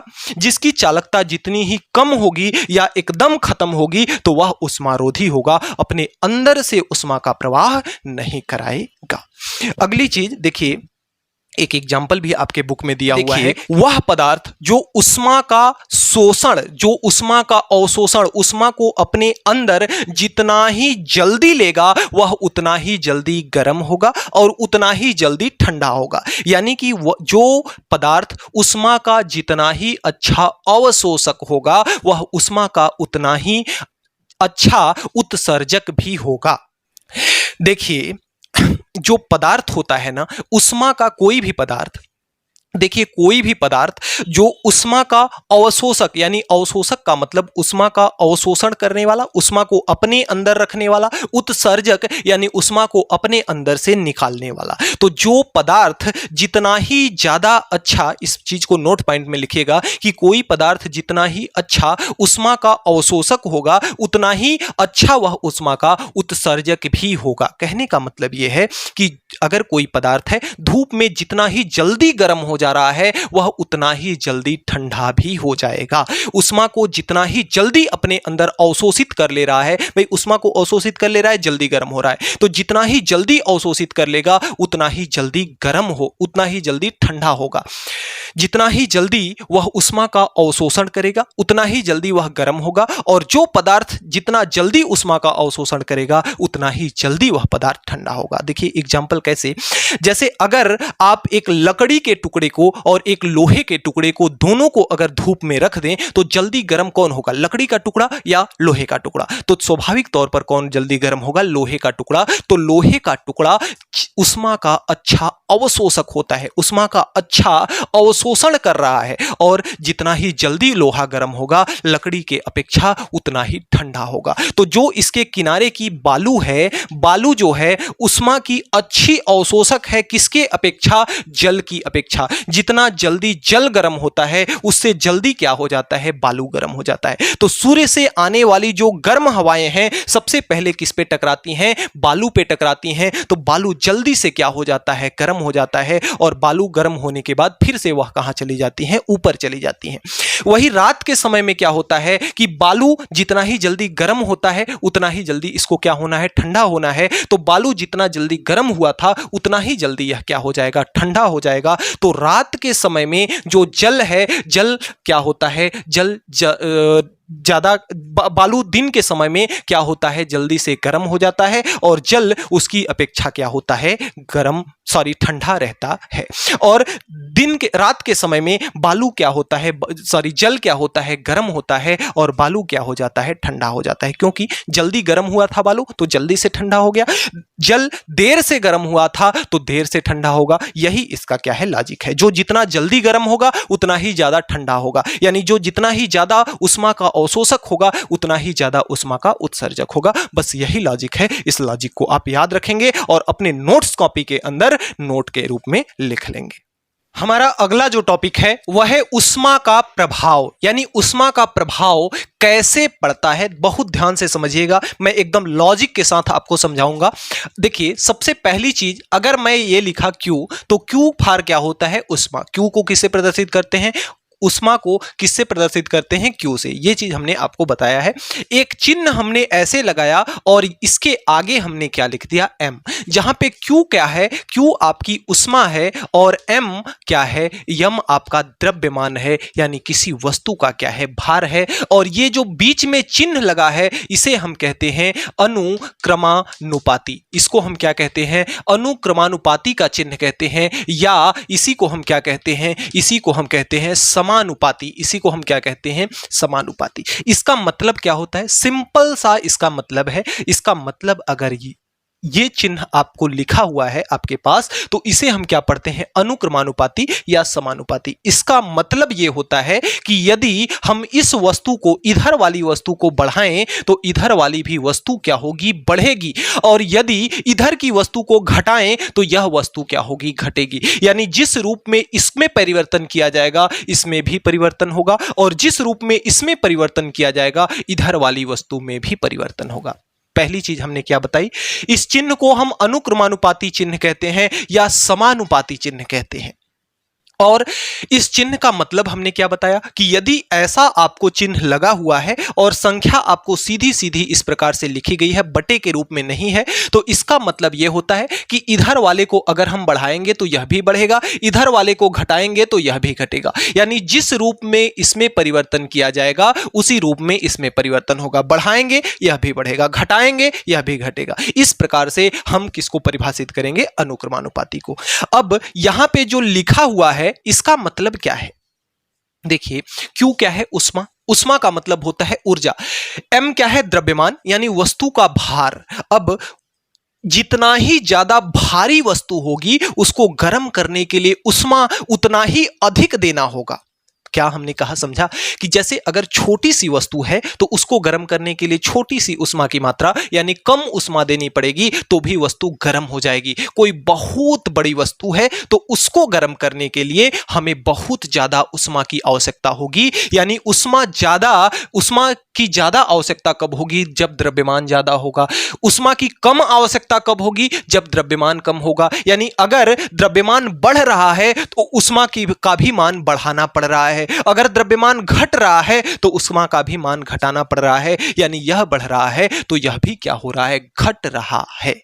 अब जो यह उष्मा होती है, उष्मा जो होती है, Q क्या है आपकी उष्मा है, Q क्या है आपकी उष्मा है, यह अनुक्रमानुपाती होती है डेल्टा T के। डेल्टा T क्या है, यह T क्या है, आपका तापमान है। यह कितना क्या है, आपका तापमान है। जिस वस्तु को जितना ही ज्यादा ताप दिया जाता है वह वस्तु उतनी ही ज्यादा उष्मा प्राप्त करती है। तो अनुक्रमानुपाती का चिन्ह है, यानी उष्मा को बढ़ाया जाएगा तो ताप बढ़ेगा, ताप को घटाया जाएगा तो उष्मा का मान घटेगा, ताप को बढ़ाया जाएगा तो उष्मा का मान बढ़ेगा। जिस वस्तु को जितना ही ज्यादा हीट करेंगे, जितना ही ज्यादा ताप देंगे, उसके अंदर उतनी ही ज्यादा उष्मा होगी। जिस वस्तु को जितना कम ताप देंगे उतना ही कम उसके अंदर उष्मा होगी। यानी इसको बढ़ाया जाएगा तो यह भी बढ़ेगा, इसको घटाया जाएगा तो यह भी घटेगा। अब इसको अगर हम मान ले समीकरण नंबर 1 और इसको मान ले समीकरण नंबर 2, तो इस अगर हम समीकरण 1 व 2 को देखें तो समीकरण 1 व 2 को अगर देखा जाए तो समीकरण 1 और 2 से क्या आपको चमक रहा है। देखिए Q का मान यह भी है, Q अनुक्रमानुपाती यह भी है, Q अनुक्रमानुपाती यह भी है, तो यहां से Q अनुक्रमानुपाती ये दोनों हैं तो कितना हो जाएगा, M into delta T. m into क्या हो जाएगा डेल्टा टी, जहां पे m द्रव्यमान है, t क्या है वस्तु का तापमान है। दूसरी चीज कि यह आपका अनुक्रमानुपाती का चिन्ह होता है और जब इसको हम हटाते हैं तो एक नियतांक आता है। नियतांक का मतलब एक कांस्टेंट वैल्यू आती है। तो जब इस चिन्ह को हटाएंगे तो यहां पे जो कांस्टेंट वैल्यू आती है वह क्या आती है s। तो s इंटू क्या हो जाएगा m इंटू डेल्टा टी। यही क्या हो जाएगा ऊष्मा की परिभाषा या ऊष्मा का सूत्र। अब इस सूत्र के हिसाब से हम ऊष्मा की मात्रा को निकाल सकते हैं, जहां पे s क्या है, यस एक अनुक्रमानुपाती नियतांक है। अनुक्रमानुपाती क्या है, नियतांक है, जिसे हम क्या कहते हैं, इसी अनुक्रमानुपाती नियतांक को हम कहते हैं विशिष्ट ऊष्माधारिता। विशिष्ट ऊष्माधारिता, इसको हम क्या कहते हैं, विशिष्ट ऊष्माधारिता के नाम से विज्ञान के अंतर्गत जानते हैं। अब ये जो इंपॉर्टेंट चीज यहां पे हमें प्राप्त हुई है वह क्या है, विशिष्ट ऊष्माधारिता S बराबर। अब हमें परिभाषित किसको करना है, विशिष्ट ऊष्माधारिता को परिभाषित करना है। अब इसको हम कैसे परिभाषित करेंगे, आइए इसको हम परिभाषित कर लेते हैं। सूत्र हमारा क्या है, Q बराबर S into M into delta T. हमको S की वैल्यू चाहिए तो M और डेल्टा टी को हमें इधर भेजना पड़ेगा। बॉर्डर के इस पार जब आएंगे, इसके साथ किसमें है, गुणा में, बॉर्डर के इस पार आएंगे तो भाग में हो जाएंगे, Q के साथ भाग में हो जाएंगे, M इंटू डेल्टा टी बराबर क्या हो जाएगा आपका S। तो S किसके बराबर है, S जहां पे आपकी विशिष्ट ऊष्माधारिता है जो कि किसके बराबर है, Q बटे M इंटू डेल्टा टी। ध्यान से समझिएगा, मैं फिजिक्स के अंदर परिभाषा बनाना आपको बता रहा हूं कि अगर कोई भी सूत्र आपका दिया हुआ है तो उसमें आप परिभाषा उस सूत्र के हिसाब से कैसे बनाएंगे। देखिए, जैसे अगर यदि हम द्रव्यमान को क्या मान लें, 1 मान लें, और डेल्टा टी को यानी तापमान को हम कितना मान लें, 1 डिग्री सेंटीग्रेड मान लें। यहां से परिभाषित करना है हमें S को। हमें पता क्या है, हमें S का फार्मूला पता है कि S बराबर होता है Q by M into delta T. अब कभी भी जब हम परिभाषा बनाएंगे तो जो भी चीजें नीचे लिखी होंगी, जो भी राशियां नीचे लिखी होंगी, उनको हम क्या मान लेंगे, उनको हम मान लेंगे 1। और 1 को विज्ञान की भाषा में हम क्या कहते हैं, 1 को विज्ञान की भाषा में हम कहते हैं क्या, एकांक। 1 को विज्ञान की भाषा में हम क्या कहते हैं, एकांक। तो एकांक क्या है, द्रव्यमान है। एकांक क्या है, द्रव्यमान है। और एकांक क्या है, आपका ताप है। यानी कि एकांक, भाई द्रव्यमान किसका होगा, किसी न किसी वस्तु का होगा। तो किसी वस्तु का एकांक द्रव्यमान की किसी वस्तु का तापमान 1 डिग्री सेंटीग्रेड करने के लिए यहां पे क्या है, ऊपर में है ऊष्मा की मात्रा। ऊपर में क्या है, ऊष्मा की मात्रा। तो यहां पे 2-3 चीजें हैं। देखिए, अगर इसको हम 1 मान लेंगे तो यहां से Q बटे 1 में 1 का गुणा होगा तो 1 ही होगा, Q बटे 1 यानी कि क्या होगा, Q होगा, और बराबर इधर क्या है, S। तो S Q के बराबर कब है, यस जो है ऊष्मा की मात्रा के बराबर कब है, जब हमने M को 1 माना और डेल्टा T को कितना माना, 1 माना। तो अब इसी चीज को जो हमने किया उसी चीज को हमें लिखना है। देखिए, हमने यहां पे किया क्या है, हमने नीचे वाले को मान लिया 1, तो यह S जो है ऊपर वाले के बराबर हो गया, यानी ऊष्मा की मात्रा के बराबर हो गया। हम ऊष्मा की मात्रा को जानते हैं, ऊष्मा की मात्रा को समझते हैं कि ऊष्मा की मात्रा है क्या, लेकिन इसको विशिष्ट ऊष्माधारिता को नहीं समझते हैं। अब इसकी परिभाषा हम बनाएंगे। M को यानी किसी वस्तु का जो द्रव्यमान है उसको हमने कितना माना है, 1, और 1 को विज्ञान की भाषा में कहते हैं एकांक। और डेल्टा T को हमने कितना माना है, 1 डिग्री सेंटीग्रेड, यानी एकांक डिग्री सेंटीग्रेड, या 1 डिग्री सेंटीग्रेड ही हम इसको कह सकते हैं। अब हमने यहां पे जो भी किया उसी को हमें बस बोलना है, उसी को हमें बस लिखना है। आइए देखते हैं, पेन और कॉपी लेकर के बैठिए, साथ साथ आप भी लिखते चलिए। तो देखिए, यह S जो है, S के बराबर कब हुआ, ऊष्मा की मात्रा के बराबर कब हुआ, हमने किसी वस्तु के द्रव्यमान को कितना लिया, एकांक। तो एकांक द्रव्यमान की किसी वस्तु का यह क्या है, तापमान। तापमान को हमने कितना किया, 1 डिग्री सेंटीग्रेड। तो एकांक द्रव्यमान की किसी वस्तु का तापमान 1 डिग्री सेंटीग्रेड करने के लिए जो ऊष्मा की मात्रा है वही आपकी क्या कहलाएगी, विशिष्ट ऊष्माधारिता कहलाएगी। यही हो गया विशिष्ट ऊष्माधारिता की परिभाषा। एकांक द्रव्यमान की किसी वस्तु का तापमान 1 डिग्री सेंटीग्रेड करने के लिए जो उसमें ऊष्मा की मात्रा हमको देनी पड़ेगी या उसमें ऊष्मा की मात्रा क्या कहलाएगी, आपकी विशिष्ट ऊष्माधारिता कहलाएगी। तो एकांक द्रव्यमान की किसी वस्तु का तापमान 1 डिग्री सेंटीग्रेड करने के लिए जो हमें ऊष्मा की मात्रा देनी पड़ती है वही क्या कहलाती है, आपकी विशिष्ट ऊष्माधारिता कहलाती है। अब इससे एक आप यहां पे नोट पॉइंट डाल करके लिखिएगा, बहुत इंपॉर्टेंट है, नोट पॉइंट डाल करके लिखिएगा। नोट पॉइंट में आप क्या लिखेंगे, नोट पॉइंट में ये लिखेंगे कि जिस पदार्थ की विशिष्ट ऊष्माधारिता का मान ज्यादा होता है वह पदार्थ उतनी ही देरी से गर्म होता है और जिस पदार्थ की विशिष्ट ऊष्माधारिता का मान कम होता है वह उतना ही कम जल्दी गर्म होता है। जैसे मैं एक एग्जांपल की बात करूं कि यदि मैं धूप में रख दूं एक लकड़ी का टुकड़ा और धूप में मैं रख दूं एक लोहे का टुकड़ा, तो वहां पे आप देखेंगे कि जो लोहे का टुकड़ा है लकड़ी की अपेक्षा क्या होता है, जल्दी गर्म होता है। तो उसमें लॉजिक उसके पीछे का क्या है, उसके पीछे का लॉजिक एकमात्र यह है कि जो लकड़ी की विशिष्ट ऊष्माधारिता है वह क्या होती है, ज्यादा। और जब लकड़ी की विशिष्ट ऊष्मा ज्यादा होती है, विशिष्ट ऊष्माधारिता ज्यादा होती है, तो लकड़ी देरी से गर्म होता है। और लोहे की जो विशिष्ट ऊष्माधारिता होती है वह कम होती है, इसलिए लोहा जो है आपका क्या हो जाता है, जल्दी गर्म हो जाता है। धारिता का मतलब आप क्या समझते हैं, धारिता का मतलब होता है धारण करने की क्षमता। धारण करने की क्षमता ही क्या कहलाती है, धारिता। यानी जो ऊष्मा को धारण करने की क्षमता है लकड़ी की अधिक है इसलिए वह देरी से गर्म हो रही है, और जो लोहे की ऊष्मा धारण करने की क्षमता है वह क्या है, कम है, इसलिए लोहे को क्या हो रहा है, लोहा जल्दी से गर्म हो जा रहा है, उसको ऊष्मा को धारण करने की क्षमता कम है, इसलिए लोहा जल्दी से क्या हो रहा है, गर्म हो जा रहा है। यही आपके नदी के रेत और पानी का भी आपका जो लॉजिक है ये यही है कि बालू की जो विशिष्ट ऊष्माधारिता होती है जल से क्या होती है, कम होती है, इसलिए बालू जल्दी से दिन में गर्म हो जाता है, और जबकि जल क्या रहता है, ठंडा ही रहता है। तो ये आपके विशिष्ट ऊष्माधारिता का क्या है, आपका कंसेप्ट है। अब देखिए दो चीजें यहां पे आती हैं, एक तो विशिष्ट ऊष्माधारिता और दूसरी आती है ऊष्माधारिता। दोनों में छोटा सा अंतर है। आइए विशिष्ट ऊष्माधारिता को आपने समझ लिया कि एकांक द्रव्यमान की किसी वस्तु का तापमान 1 डिग्री सेंटीग्रेड बढ़ाने के लिए ऊष्मा की मात्रा क्या कहलाती है, विशिष्ट ऊष्माधारिता। अब आइए समझते हैं हम कि ऊष्माधारिता क्या होती है। अगला टॉपिक है वह है ऊष्माधारिता। विशिष्ट ऊष्माधारिता को आपने समझा।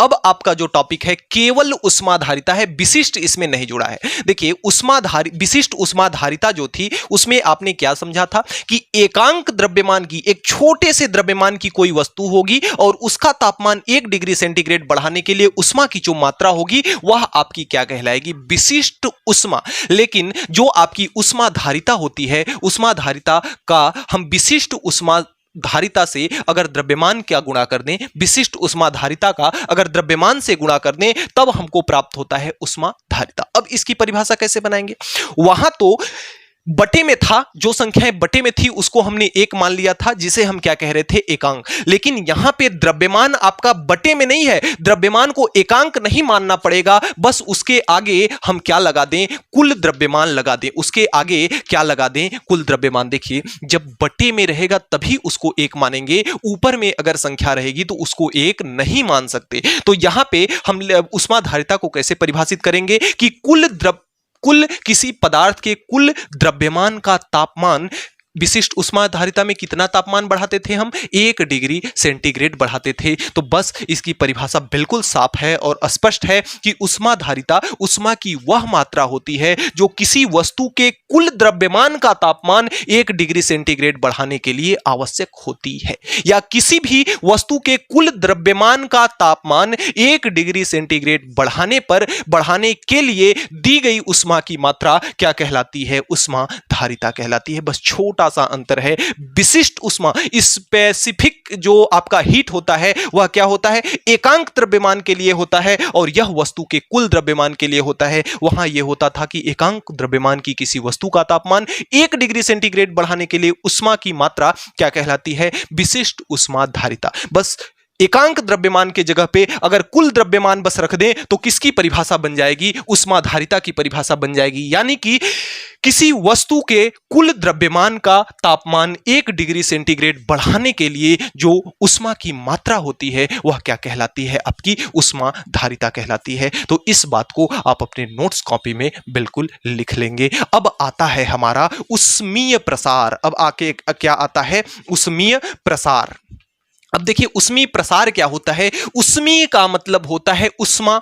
उष्मीय का मतलब किससे संबंधित है? उष्मा से। और प्रसार का मतलब होता है फैलना। जैसे हमने थर्मामीटर जब बना रहे थे, जब हम तापमापी जब बना रहे थे, तो वहां पे हमने आपको बताया था कि जैसे पारा हो गया या जो कोई अन्य तरल, हाइड्रोकार्बनिक जो तरल हो गए, इनको हम जब उष्मा देते हैं तो इनके अंदर क्या होता है? फैलाव होता है। ये फैलते हैं, इनके अंदर हमें क्या देखने को मिलता है? प्रसार देखने को मिलता है। तो वही बात है कि जब किसी वस्तु को ताप दिया जाता है, जब किसी वस्तु को उष्मा दी जाती है, तो उस वस्तु में क्या होता है? फैलाव होता है। चाहे वह ठोस वस्तु हो, चाहे वह द्रव वस्तु हो, चाहे वह गैस वस्तु हो। तो हम बारी बारी से पढ़ेंगे। सबसे पहले हम पढ़ेंगे ठोसों में प्रसार। किसमें पढ़ेंगे? ठोसों में प्रसार। तो पहला हेडिंग आपका जो होगा क्या होगा? ठोसों में प्रसार। अब देखिए ठोस आपके 3 प्रकार के होंगे। 3 प्रकार के कौन कौन से ठोस होंगे? एक तो ठोस आपका ऐसा होगा जिसकी केवल व केवल लंबाई होगी, यानी कि जिसकी लंबाई के तुलना में ये जो चौड़ाई है ना एकदम न के बराबर हो। जैसे आप तार देखे होंगे या छड़ देखे होंगे, सरिया जिसको कहते हैं, वह क्या होता है? सरिया लंबी सी होती है और उसकी चौड़ाई थोड़ी सी होती है, यानी कि इसकी लंबाई की तुलना में ये जो चौड़ाई है एकदम कम है। लंबाई बहुत ज्यादा हो, चौड़ाई कम हो, तो ऐसी वस्तु को एक ऐसी वस्तु होगी। एक वस्तु ऐसी होगी जिसकी लंबाई भी होगी और जिसकी चौड़ाई भी होगी, और एक वस्तु ऐसी होगी जिसकी लंबाई भी होगी, चौड़ाई भी होगी और जिसकी ऊंचाई भी होगी। तो 3 प्रकार की वस्तुएं हमने आपको बताया। कौन कौन? एक ऐसी वस्तु जिसकी केवल व केवल लंबाई होगी, एक ऐसी वस्तु जिसकी लंबाई होगी और चौड़ाई होगी, एक ऐसी वस्तु जिसकी लंबाई होगी, चौड़ाई होगी और ऊंचाई भी होगी। जैसे आपका कमरा लंबाई भी होता है, चौड़ाई भी होता है, ऊंचाई भी होता है। अब इन वस्तुओं को जब हम उष्मा देंगे, इन वस्तुओं को जब हम ताप देंगे, तो इन वस्तुओं में होगा प्रसार, और इन वस्तुओं में जब प्रसार होगा, फैलाव होगा, तो उनको हम 3 प्रकार से परिभाषित करेंगे, 1, 2 और 3। पहला, जो ऐसी वस्तु होगी जिसमें लंबाई की तुलना में चौड़ाई नागण्य हो, केवल लंबी होगी, उसे हम कहेंगे रेखीय प्रसार। उसमें उसे हम क्या कहेंगे? रेखीय प्रसार। तो पहला नंबर आपका क्या होगा? रेखीय प्रसार। तो जब इस कोई ऐसी वस्तु है जिसकी लंबाई की तुलना में चौड़ाई नागण्य हो, ऐसी वस्तु को जब हम ताप देते हैं, जब हम उष्मा देते हैं, तो उस वस्तु में क्या होता है? फैलाव। वह वस्तु क्या होती है? फैलती है। यह वस्तु फैल करके इतनी बड़ी से इतनी बड़ी से इतनी बड़ी हो जाएगी। तो यह इसकी लंबाई क्या है? Delta L.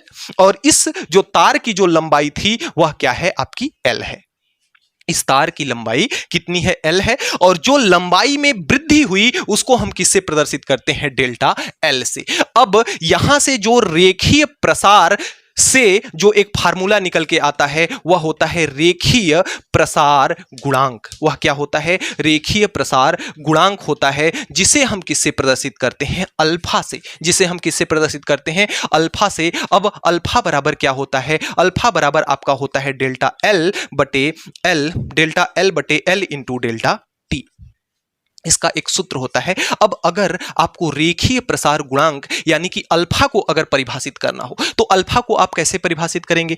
हमने आपको बताया कि नीचे वाले को सबको क्या मान लेंगे? 1। नीचे वाले को क्या मान लेंगे? 1, यानी एल बराबर 1 मान लिया, और डेल्टा टी बराबर भी हमने क्या मान लिया? डेल्टा टी बराबर भी हमने मान लिया 1 डिग्री सेंटीग्रेड। अब इसको हमें क्या करना है? परिभाषित करना है। और यह डेल्टा एल क्या है? लंबाई में हुई क्या है? वृद्धि है। तो यह आपकी क्या है? लंबाई में हुई क्या है? लंबाई में हुई आपकी क्या है? वृद्धि है। लंबाई में हुई क्या है? वृद्धि है। आइए परिभाषित करते हैं। एक को विज्ञान की भाषा में क्या कहते हैं? एक को विज्ञान की भाषा में कहते हैं एकांक। एक को विज्ञान की भाषा में क्या कहते हैं? एकांक। और एकांक यहां पे क्या है? लंबाई है। एकांक यहां पे क्या है? लंबाई है। तो एकांक लंबाई की, भाई एकांक लंबाई की कोई क्या है आपके पास? वस्तु है। एकांक लंबाई की वस्तु को 1 डिग्री सेंटीग्रेड ताप देने पर उस वस्तु में जो लंबाई में वृद्धि होती है वह क्या कहलाता है? रेखीय प्रसार गुणांक कहलाता है। देखिए जब इसको हम 1 मान लेंगे, इन नीचे वाले को 1 मान लेंगे, तो अल्फा बराबर हो जाएगा डेल्टा एल, यानी कि जो रेखीय प्रसार गुणांक है लंबाई में हुई वृद्धि के बराबर हो जा रहा है। कब? जब हम इसकी लंबाई को कितना मान लेते हैं 1 सेंटीमीटर और इसके तापमान को कितना मान लेते हैं 1 डिग्री सेंटीग्रेड। अब इसी चीज को बस हमको क्या करना है, कहना है, बस लिखना है। तो हम इसको कैसे लिखेंगे? एक को विज्ञान की भाषा में कहते हैं एकांक। एकांक क्या है? इस वस्तु की लंबाई है। तो एकांक लंबाई की किसी वस्तु को हम क्या कर रहे हैं, उसका तापमान 1 डिग्री सेंटीग्रेड बना रहे हैं। तो एकांक लंबाई की किसी वस्तु का तापमान 1 डिग्री सेंटीग्रेड करने पर जो उसके लंबाई में हुई वृद्धि होती है, लंबाई में जो वृद्धि होती है, फैलाव होता है, वह फैलाव क्या कहलाता है? रेखीय प्रसार गुणांक कहलाता है। तो इस प्रकार से आप रेखीय प्रसार को लिख सकते हैं और रेखीय प्रसार गुणांक को लिख सकते हैं। रेखीय प्रसार आपका क्या होता है कि जब किसी वस्तु, ऐसी वस्तु जिसकी केवल लंबाई हो और उसको जब ताप दिया जाता है तो उस वस्तु में फैलाव होता है और वह फैलाव क्या कहलाता है? रेखीय प्रसार कहलाता है। उसके लंबाई में होने वाला प्रसार क्या कहलाता है? रेखीय प्रसार। रेखीय प्रसार गुणांक एकांक लंबाई की किसी वस्तु का तापमान 1 डिग्री सेंटीग्रेड बढ़ाने के लिए जो उसके लंबाई में वृद्धि होती है, बढ़ाने पर जो उसके लंबाई में वृद्धि होती है, वह क्या कहलाता है? रेखीय प्रसार गुणांक कहलाता है। अब आइए हम आपके इसकी दूसरे और तीसरे कंडीशन की भी बात कर लेते हैं। अब दूसरे प्रकार की हमारे पास जो वस्तु है उसकी लंबाई भी है और इसकी लंबाई भी है और इसकी क्या है? चौड़ाई भी है। और जिसकी लंबाई भी हो और जिसकी चौड़ाई भी हो उसे हम क्या कहते हैं? पृष्ठीय कहते हैं, या उसको हम क्या कहते हैं? क्षेत्रीय कहते हैं। उसको हम क्या कहते हैं भाई? उसके अंदर क्या होगा? क्षेत्रफल, क्योंकि क्षेत्रफल में लंबाई और चौड़ाई दोनों होती है। लंबाई इंटू चौड़ाई किसके बराबर होता है? क्षेत्रफल के बराबर होता है। तो इसके अंदर इसका क्या होगा? इसका क्या होगा? क्षेत्र होगा। तो इसलिए इसे हम क्या कहते हैं? इसे हम कहते हैं क्षेत्रीय, इसे हम कहते हैं क्षेत्रीय प्रसार। तो दूसरा नंबर आपका क्या होगा? क्षेत्रीय प्रसार। अब क्षेत्रीय प्रसार को कैसे परिभाषित करेंगे? रेखीय प्रसार को हमने परिभाषित किया था कि ऐसी वस्तु जिसकी केवल व केवल लंबाई हो और उस वस्तु को ताप देने पर वह उसके वस्तु के लंबाई में होने वाला वृद्धि क्या कहलाता है? रेखीय प्रसार कहलाता है। अब हमारे पास कैसी वस्तु है जिसकी लंबाई भी है और चौड़ाई भी है? तो इसको हम कैसे परिभाषित करेंगे कि ऐसी वस्तु जिसकी लंबाई भी हो और जिसकी चौड़ाई भी हो, और ऐसी वस्तु को अगर हम ताप देते हैं तो उसके लंबाई में नहीं, चौड़ाई में नहीं, बल्कि उसके पूरे क्षेत्रफल में ही क्या देखने को मिलती है? पूरे क्षेत्रफल में वृद्धि देखने को मिलती है, जिसे हम क्षेत्रीय प्रसार कहते हैं। जिसे हम क्या कहते हैं? क्षेत्रीय प्रसार। तो ऐसी वस्तु जिसकी लंबाई भी हो, चौड़ाई भी हो, ऐसी वस्तु को हम ताप देने पर, ऐसी वस्तु को ताप देने पर उस वस्तु के क्षेत्रफल में हुई वृद्धि क्या कहलाती है? क्षेत्रीय प्रसार कहलाती है। अब जब बात आई है क्षेत्रीय प्रसार की तो इसके साथ कौन भाई साहब जुड़ जाएंगे? इसके साथ जुड़ जाएंगे क्षेत्रीय प्रसार गुणांक। क्षेत्रीय प्रसार गुणांक, और जैसे रेखीय प्रसार गुणांक को अल्फा से प्रदर्शित करते थे, इसको किससे प्रदर्शित करते हैं? बीटा से। और बीटा बराबर आपका होता है, जैसे वहां डेल्टा एल था तो डेल्टा एल के जगह पे डेल्टा क्या होता है? ए हो जाता है, और ये हो जाता है ए इंटू डेल्टा टी। फिर से इसकी परिभाषा बनाएंगे क्षेत्रीय प्रसार गुणांक की। नीचे वाले को ए बराबर हम कितना मान लेंगे? 1 सेंटीमीटर का स्क्वायर, और डेल्टा टी बराबर कितना मान लेंगे? 1 डिग्री सेंटीग्रेड। अब कैसे परिभाषित करेंगे? एक को विज्ञान की भाषा में क्या कहा जाता है? एकांक। तो एकांक क्या है? वस्तु का क्षेत्रफल है। एकांक क्या हमने माना है? वस्तु का क्षेत्रफल माना है। अब परिभाषित इसको करना है तो कैसे करेंगे? एकांक क्षेत्रफल की किसी वस्तु का तापमान कितना करना है? 1 डिग्री सेंटीग्रेड। तो एकांक क्षेत्रफल की किसी वस्तु का तापमान 1 डिग्री सेंटीग्रेड बढ़ाने के लिए, 1 डिग्री सेंटीग्रेड बढ़ाने पर जो यहां पे यह डेल्टा ए क्या है? डेल्टा ए आपका है क्षेत्रफल में प्रसार। क्षेत्रफल में क्या है आपका? क्षेत्रफल में प्रसार है। तो एकांक क्षेत्रफल की किसी वस्तु का तापमान 1 डिग्री सेंटीग्रेड बढ़ाने के लिए उसके क्षेत्रफल में बढ़ाने पर उसके क्षेत्रफल में जो प्रसार होता है उस प्रसार को हम क्या कहते हैं? बीटा कहते हैं, यानी क्षेत्रीय प्रसार गुणांक कहते हैं। अब इसी प्रकार से आता है क्या? जिसकी लंबाई भी हो, चौड़ाई भी हो और ऊंचाई भी हो। लंबाई, चौड़ाई और ऊंचाई से मिलकर के बना होता है आयतन। लंबाई, चौड़ाई और ऊंचाई से मिलकर के क्या बना होता है? आयतन। तो यह क्या हो जाएगा? आयतन प्रसार। क्या हो जाएगा? आयतन प्रसार। अब इसमें क्या है? इसमें आपकी लंबाई भी है, इसमें आपकी चौड़ाई भी है और इसमें आपकी ऊंचाई भी है। तो ऐसी वस्तु जिसकी लंबाई भी हो, जिसकी चौड़ाई भी हो और जिसकी ऊंचाई भी हो, ऐसे वस्तु को ताप देने पर, ऐसे वस्तु को उष्मा देने पर उसके किसमें प्रसार होगा? जिसमें लंबाई थी उसके लंबाई में प्रसार हुआ, जिसका क्षेत्रफल था उसके क्षेत्रफल में प्रसार हुआ, और जिसकी लंबाई चौड़ाई ऊंचाई तीनों है तो उसके किसमें प्रसार होगा? आयतन में प्रसार होगा। तो ऐसी वस्तु जिसको तापमान देने पर, टेम्परेचर देने पर उसके किसमें प्रसार हो? आयतन में प्रसार हो, तो ऐसे प्रसार को हम आयतन प्रसार कहते हैं। और जब बात आई है आयतन प्रसार की तो उसके साथ कौन भाई साहब जुड़ेंगे? आयतन प्रसार गुणांक जुड़ेंगे। कौन जुड़ेंगे? आयतन प्रसार गुणांक भाई साहब जुड़ जाएंगे। तो आयतन प्रसार गुणांक को हम किससे प्रदर्शित करते हैं? गामा से प्रदर्शित। वाई का थोड़ा सा बिगड़ा हुआ स्वरूप, जिसे हम क्या कहते हैं? जिसे हम कहते हैं गामा। रेखीय प्रसार को अल्फा से, क्षेत्रीय प्रसार को बीटा से, आयतन प्रसार गुणांक को किससे प्रदर्शित करते हैं? गामा से प्रदर्शित करते हैं। गामा इक्वल टू आपका होता है, इसमें क्या जुड़ा है? रेखीय प्रसार में लंबाई थी, इसमें क्या था? क्षेत्रफल था। इसमें होता है आपका आयतन यानी डेल्टा भी बटे भी इंटू डेल्टा टी, जहां पे डेल्टा भी क्या है? आयतन में वृद्धि। क्या है आपका? आयतन में क्या है? आयतन में आपकी वृद्धि है क्या? डेल्टा भी। और भी क्या है? आयतन। अब भी बराबर हमने कितना मान लिया? 1, और डेल्टा टी बराबर कितना मान लिया? 1 डिग्री सेंटीग्रेड। भी बराबर 1 सेंटीमीटर क्यूब मान लेते हैं। ठीक है, अब हमको परिभाषित किसको करना है? गामा को परिभाषित करना है, आयतन प्रसार गुणांक को परिभाषित करना है। कैसे करेंगे? आयतन को हमने कितना माना है? 1 सेंटीमीटर। आयतन को क्या माना है? 1 सेंटीमीटर। एक को क्या कहते हैं? एकांक। एकांक क्या है? एकांक इसका आयतन है। किसका? वस्तु का। तो किसी एकांक आयतन की किसी वस्तु का तापमान कितना कर रहे हैं? 1 डिग्री सेंटीग्रेड। तो एकांक आयतन की किसी वस्तु का तापमान 1 डिग्री सेंटीग्रेड करने पर, 1 डिग्री सेंटीग्रेड करने पर उसके किसमें वृद्धि होगी? तो उसके आयतन में, उसके लंबाई में, चौड़ाई में, ऊंचाई में, तीनों में वृद्धि होगी। यानी इस वस्तु के पूरे आयतन में वृद्धि होगी। और जब ऐसा कंडीशन हो कि एकांक आयतन की किसी वस्तु का तापमान 1 डिग्री सेंटीग्रेड करने पर जो उसके आयतन में वृद्धि होती है वह किसके बराबर होती है? गामा के बराबर। यानी उसके आयतन में हुई वृद्धि गामा कहलाती है, आयतन प्रसार गुणांक कहलाती है। तो इस प्रकार से आपने ठोसों में तीनों प्रसार को समझा, रेखीय प्रसार, क्षेत्रीय प्रसार और आयतन प्रसार। उसके साथ साथ आपने रेखीय प्रसार गुणांक अल्फा को समझा, क्षेत्रीय प्रसार गुणांक बीटा को समझा, आयतन प्रसार गुणांक गामा को समझा। इन तीनों में जो संबंध होता है वह क्या होता है? अल्फा। अल्फा अनुक्रमानुपाती 2 बीटा अनुक्रमानुपाती 3 गामा। यानी कि जो अल्फा होता है, जो आपका बीटा होता है वह 2 अल्फा के बराबर होता है, और जो गामा होता है वह 3 अल्फा के बराबर होता है। इस कंडीशन को, इस संबंध को आप अपने जीवन में याद रखिएगा। अब आइए चलते हैं कि जो आपके ठोसों में प्रसार हमने समझ लिया, अब आइए देखते हैं कि द्रव में प्रसार किस प्रकार से होता है।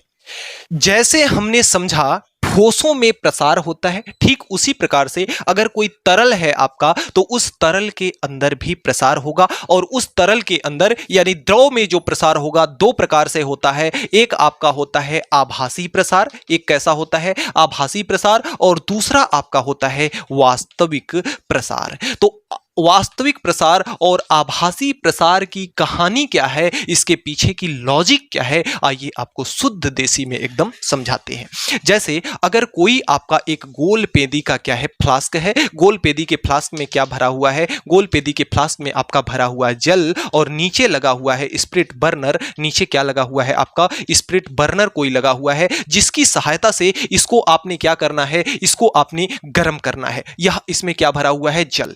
तो सबसे पहले आप अमेजिंग कीजिए कि जब इसको हम जलाएंगे बर्नर को, तो उष्मा किसको मिलेगी? बर्तन को मिलेगी या जल को मिलेगी?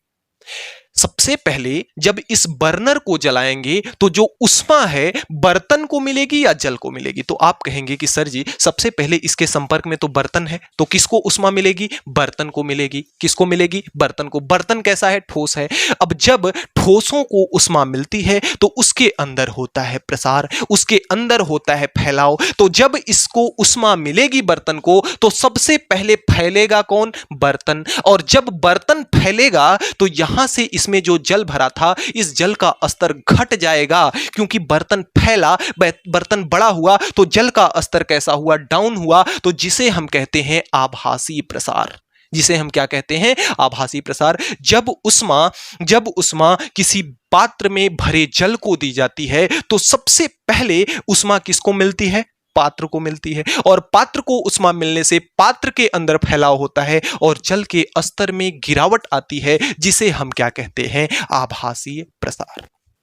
अब जब उष्मा बर्तन को मिल गई, बर्तन फैल चुका, जल जितना आना था नीचे आ चुका, उसके बाद बर्तन के बाद उष्मा किसको मिलेगी, बर्तन के बाद उष्मा स्वाभाविकतः किसको मिलेगी, जल को मिलेगी। और जब जल को उष्मा मिलेगी तो जल भी क्या होगा, फैलेगा, और जब जल फिर से फैलना शुरू करेगा तो जो ये स्तर जो नीचे डाउन हुआ था वह स्तर कहां चला जाएगा, ऊपर चला जाएगा। वह स्तर कहां चला जाएगा, ऊपर चला जाएगा। तो जब जल के अंदर जब प्रसार होगा तो उस प्रसार को हम क्या कहेंगे, वास्तविक प्रसार। तो जब बर्तन को उष्मा मिलने के पश्चात, बर्तन में प्रसार होने के पश्चात जब उष्मा किसको मिलेगी, जल को, तो जल में क्या होगा, प्रसार होगा, और जल में जब प्रसार होगा तो जल में क्या होगा, फैलाव होगा, और जिस फैलाव को, जिस प्रसार को हम वास्तविक प्रसार कहते हैं, जिस प्रसार को हम क्या कहते हैं, वास्तविक प्रसार कहते हैं। तो द्रव में जो प्रसार का सूत्र हो जाएगा, प्रसार का टोटल प्रसार का सूत्र जो हो जाएगा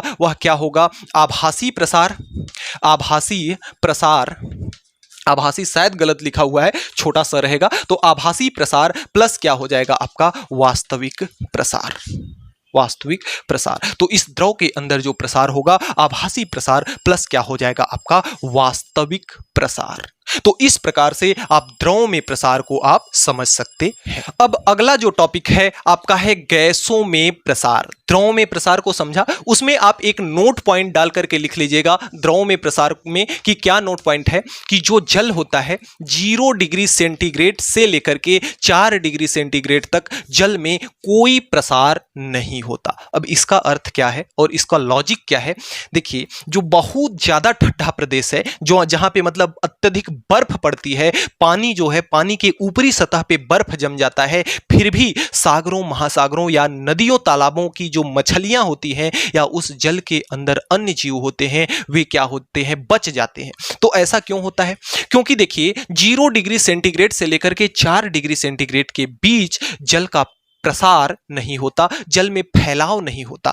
तो उसमें होता क्या है कि जब ऊपर बर्फ जमी होती है तो भी नीचे का जो पानी होता है, बर्फ के नीचे का जो पानी होता है उसका तापमान जो है 4 डिग्री सेंटीग्रेड से कम ही होता है, यानी 0 से लेकर के 4 डिग्री सेंटीग्रेड के बीच में होता है। इसलिए जो जल के अंदर की मछलियां हैं या वन्य जीव हैं, जो जलीय जीव हैं, वे क्या होते हैं, जीवित रह पाते हैं।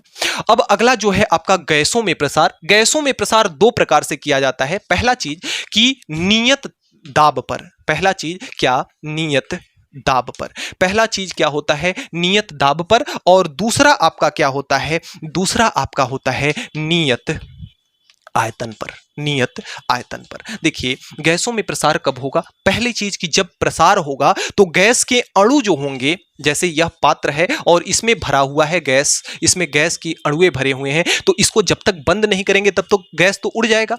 बंद करने का मतलब यह है कि इसके दाब को फिक्स कर दिया गया, दाब को क्या कर दिया गया, नियत कर दिया गया, यानी दाब आपका बढ़ेगा घटेगा नहीं, तो नियत दाब पर, यानी दाब आपका फिक्स है, दाब आपका नियत है। और जब कभी भी ऐसा होता है कि नियत दाब होता है, दाब को फिक्स कर दिया जाता है, तो इसमें क्या बढ़ेगा, अगर दाब को फिक्स कर दिया जाए और इसको नीचे से क्या लगाई जाए, इसको नीचे से दी जाए उष्मा, तो जब इसको नीचे से उष्मा दी जाएगी तो इसके दाब को तो फिक्स कर दिया गया है, तो बढ़ेगा किसका, तो बढ़ेगा इसका बर्तन का आयतन, तो बढ़ेगा इसका क्या, बर्तन का आयतन। तो जब आपके नियत दाब की बात किया जाता है तो गामा पी, दाब प्रेशर, पी फॉर क्या होता है, प्रेशर, तो गामा पी बराबर आपका क्या होता है, कौन बढ़ेगा, जब दाब को नियत किया जाएगा तो कौन बढ़ता है, आयतन, तो भी इंटू क्या हो जाता है, डेल्टा टी।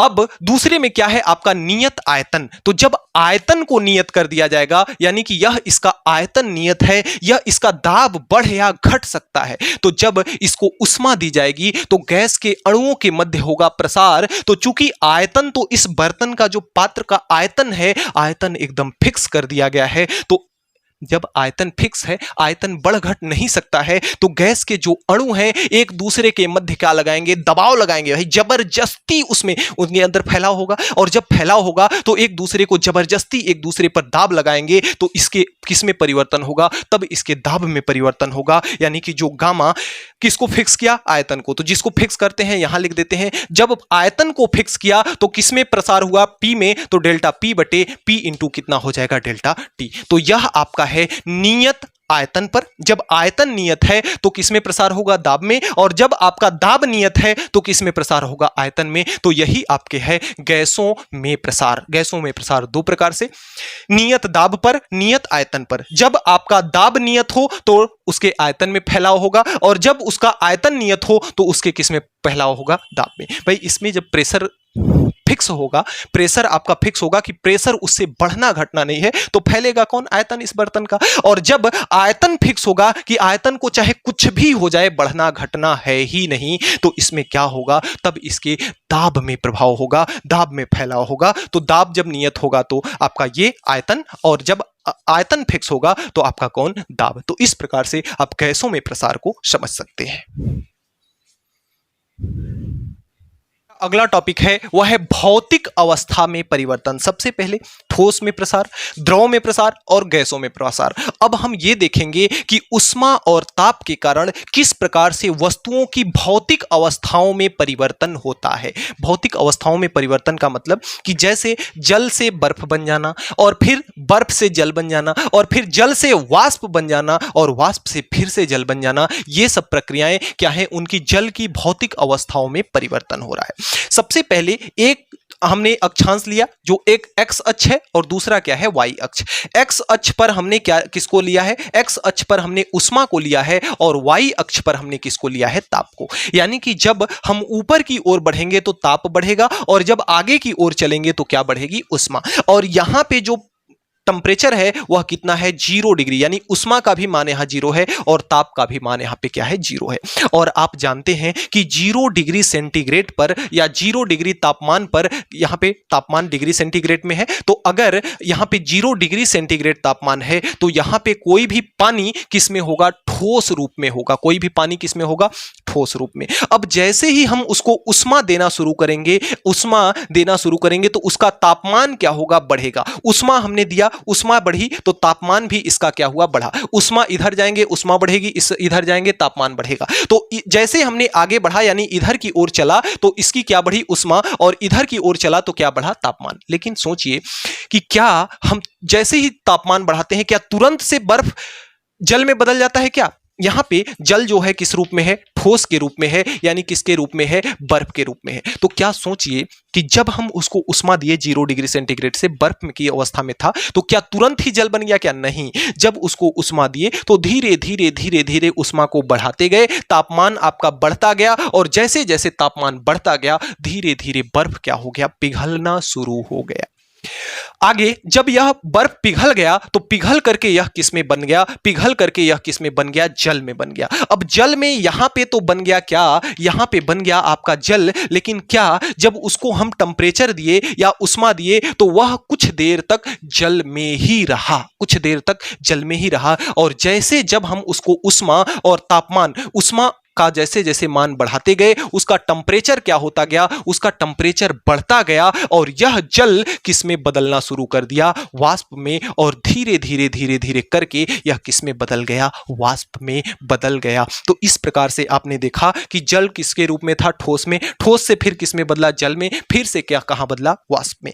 अब यहां पे मजे की बात यह है, देखिए जैसे अगर किसी के गाल पे 5 न्यूटन का थप्पड़ आपको मारना है तो 5 न्यूटन यहां से तो आप चलाएंगे उसको 5 न्यूटन का थप्पड़, लेकिन उसके गाल पे जाते जाते हो सकता है कि वह 5 न्यूटन का न पड़े, कुछ कम ही पड़े, क्योंकि आपके और उसके गाल के मध्य जो हवा है आपके थप्पड़ को क्या कर रही है, रोक रही है। ठीक उसी प्रकार से इसमें भी कुछ ऐसा है जो कि इसके अंदर कि जल बर्फ से जल को बनने के लिए थोड़ा सा इसमें जैसे जल जब ठोस से यानी बर्फ से जब जल बन रहा है तो कुछ उष्मा की मात्रा इसमें वेस्ट होती है, बेकार होती है।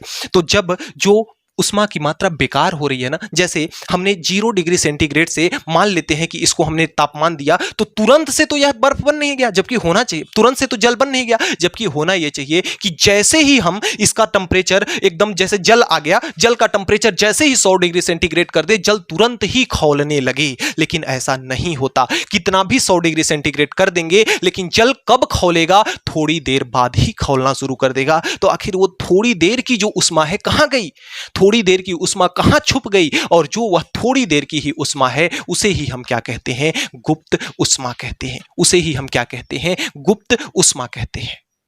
गुप्त उष्मा क्या है? गुप्त उष्मा उष्मा की वह मात्रा है जो किसी भी पदार्थ के अवस्था परिवर्तन, यह किसका ग्राफ है, अवस्था परिवर्तन का ग्राफ है। किसका ग्राफ है, अवस्था परिवर्तन का ग्राफ है। तो किसी भी पदार्थ के एकांक आयतन के अवस्था परिवर्तन में जो ली गई उष्मा होती है उसे हम क्या कहते हैं, गुप्त उष्मा। तो एक लाइन में गुप्त उष्मा की परिभाषा लिखेंगे, किसी भी पदार्थ की अवस्था परिवर्तन के, किसी भी पदार्थ के एकांक द्रव्यमान के अवस्था परिवर्तन यानी छोटे से द्रव्यमान के अवस्था परिवर्तन में ली गई उष्मा की मात्रा क्या कहलाती है, गुप्त उष्मा कहलाती है। अब गुप्त उष्मा दो प्रकार की होती है। गुप्त उष्मा दो प्रकार की होती है। एक आपकी होती है गलन की गुप्त उष्मा, गलन की गुप्त उष्मा, गलन की गुप्त उष्मा, और दूसरा होती है वाष्पन की गुप्त उष्मा, वाष्पन की गुप्त उष्मा। देखिए उष्मा दो प्रकार से यहां पे व्यस्त हुई। कैसे? एक तो जब ठोस से जल बन रहा था यानी ठोस से पिघल रहा था, जब गल रहा था, पिघलना का मतलब गल रहा था, धीरे धीरे करके गल गया, धीरे धीरे करके पिघल गया। तो जब ठोस से जल की वह अवस्था, जब ठोस से वह कहां परिवर्तित होता है, जल में परिवर्तित होता है। तो जब ठोस से कोई भी पदार्थ जल में जब परिवर्तित होता है तो जो उसमें उष्मा की मात्रा होती है उसे हम कहते हैं गलन की गुप्त उष्मा, और इसे हम किससे प्रदर्शित करते हैं, L से, और इसका जो मात्रक होता है वह डिग्री प्रति सेंटीग्रेड होता है। कितना होता है, डिग्री प्रति सेंटीग्रेड होता है। तो जब कोई पदार्थ ठोस से जल में क्या करता है, पिघलता है, तो उसमें उपस्थित जो उष्मा की मात्रा होती है वह गलन की गुप्त उष्मा कहलाती है। और जब जल यहां पे क्या था, जल था, और जल से तुरंत वाष्प में तो बदला नहीं। तो जल से वाष्प में, जब कोई भी पदार्थ जल से कहां बनता है, वाष्प बनता है, तो जल से वाष्प बनने में जो उष्मा की मात्रा होती है उसे हम क्या कहते हैं, वाष्पन की गुप्त उष्मा कहते हैं। तो इस प्रकार से गुप्त उष्मा किसी एकांक द्रव्यमान के, किसी पदार्थ की अवस्था परिवर्तन में ली गई उष्मा या दी गई उष्मा क्या कहलाती है, गुप्त उष्मा कहलाती है। गुप्त उष्मा दो प्रकार की होती है, गलन की गुप्त उष्मा, वाष्पन की गुप्त उष्मा। दो चीजें हो रही हैं, बर्फ से जल बन रहा है, जल से वाष्प बन रहा है। तो बर्फ पिघल रहा है, तो पिघलना का मतलब होता है गलना। तो जो किसी भी पदार्थ के ठोस अवस्था से द्रव अवस्था में परिवर्तन के समय जो उष्मा की मात्रा होती है वह क्या कहलाती है, गलन की गुप्त उष्मा। और जब जल अवस्था से वाष्प की अवस्था होती है तो किसी भी पदार्थ के जल से वाष्प बनने की प्रक्रिया में जो उष्मा की मात्रा होती है वह क्या कहलाती है, वाष्पन की गुप्त उष्मा कहलाती है। तो इस प्रकार से गलन की गुप्त उष्मा और वाष्पन की गुप्त उष्मा को हम परिभाषित कर सकते हैं। अगर हम इस गुप्त उष्मा की परिभाषा बनाएं तो Q बराबर क्या होता है, M इंटू एल। Q बराबर क्या होता है, M इंटू एल। तो डियर स्टूडेंट्स, इस प्रकार से आपका जो चैप्टर नंबर 3 है हमने एक एक टॉपिक को एकदम बिल्कुल ही आपको देसी भाषा में समझाने का प्रयास किया है। यह वीडियो कैसी लगी थोड़ा सा समय निकाल करके जरूर लिखें कमेंट बॉक्स में, क्योंकि वीडियो बनाने में बहुत मेहनत लगती है। और यदि आप एक प्यारा सा कमेंट कर देते हो ना, और आपको यह वीडियो यदि वैल्यू किसी भी प्रकार की दे देती है ना, तो मुझे भी उससे मोटिवेशन मिलता है और मैं आपकी उसी कमेंट से, आपके उसी बातों से प्रेरित होता हूं और आपके लिए एक से एक नई वीडियो बनाने के लिए प्रेरित होता हूं और आपके लिए नई वीडियो बनाता हूं। तो प्यारे बच्चों, दूसरी चीज कि अगर मैंने यहाँ पे जो भी पढ़ाया इसका आपको नोट्स चाहिए तो हमारे डिस्क्रिप्शन बॉक्स में लिंक है। डिस्क्रिप्शन बॉक्स में नोट्स के सारे डिटेल लिखे हुए हैं, वहां से आप नोट्स के डिटेल को पढ़ेंगे और वहां से नोट्स को आप परचेज कर सकते हैं। बहुत ही छोटा सा नॉमिनल सा चार्ज है, जिसे आपके ही स्टडी को बेहतर करने के लिए, थोड़ी सी जो हमारी नोट्स बनाने की शॉर्टेज है उसको पूरा करने के लिए जो भी आप हमें सहयोग राशि प्रदान करेंगे, उससे मैं आपकी हेल्प के लिए, आपके या आपके अगली आने वाली कक्षाओं के लिए मैं बेहतर से बेहतर करने का प्रयास करूंगा। तो इसी के साथ वाणी को विराम देता हूं और मिलते हैं नेक्स्ट वीडियो में नेक्स्ट टॉपिक के साथ नेक्स्ट डे। तब तक के लिए बाय बाय।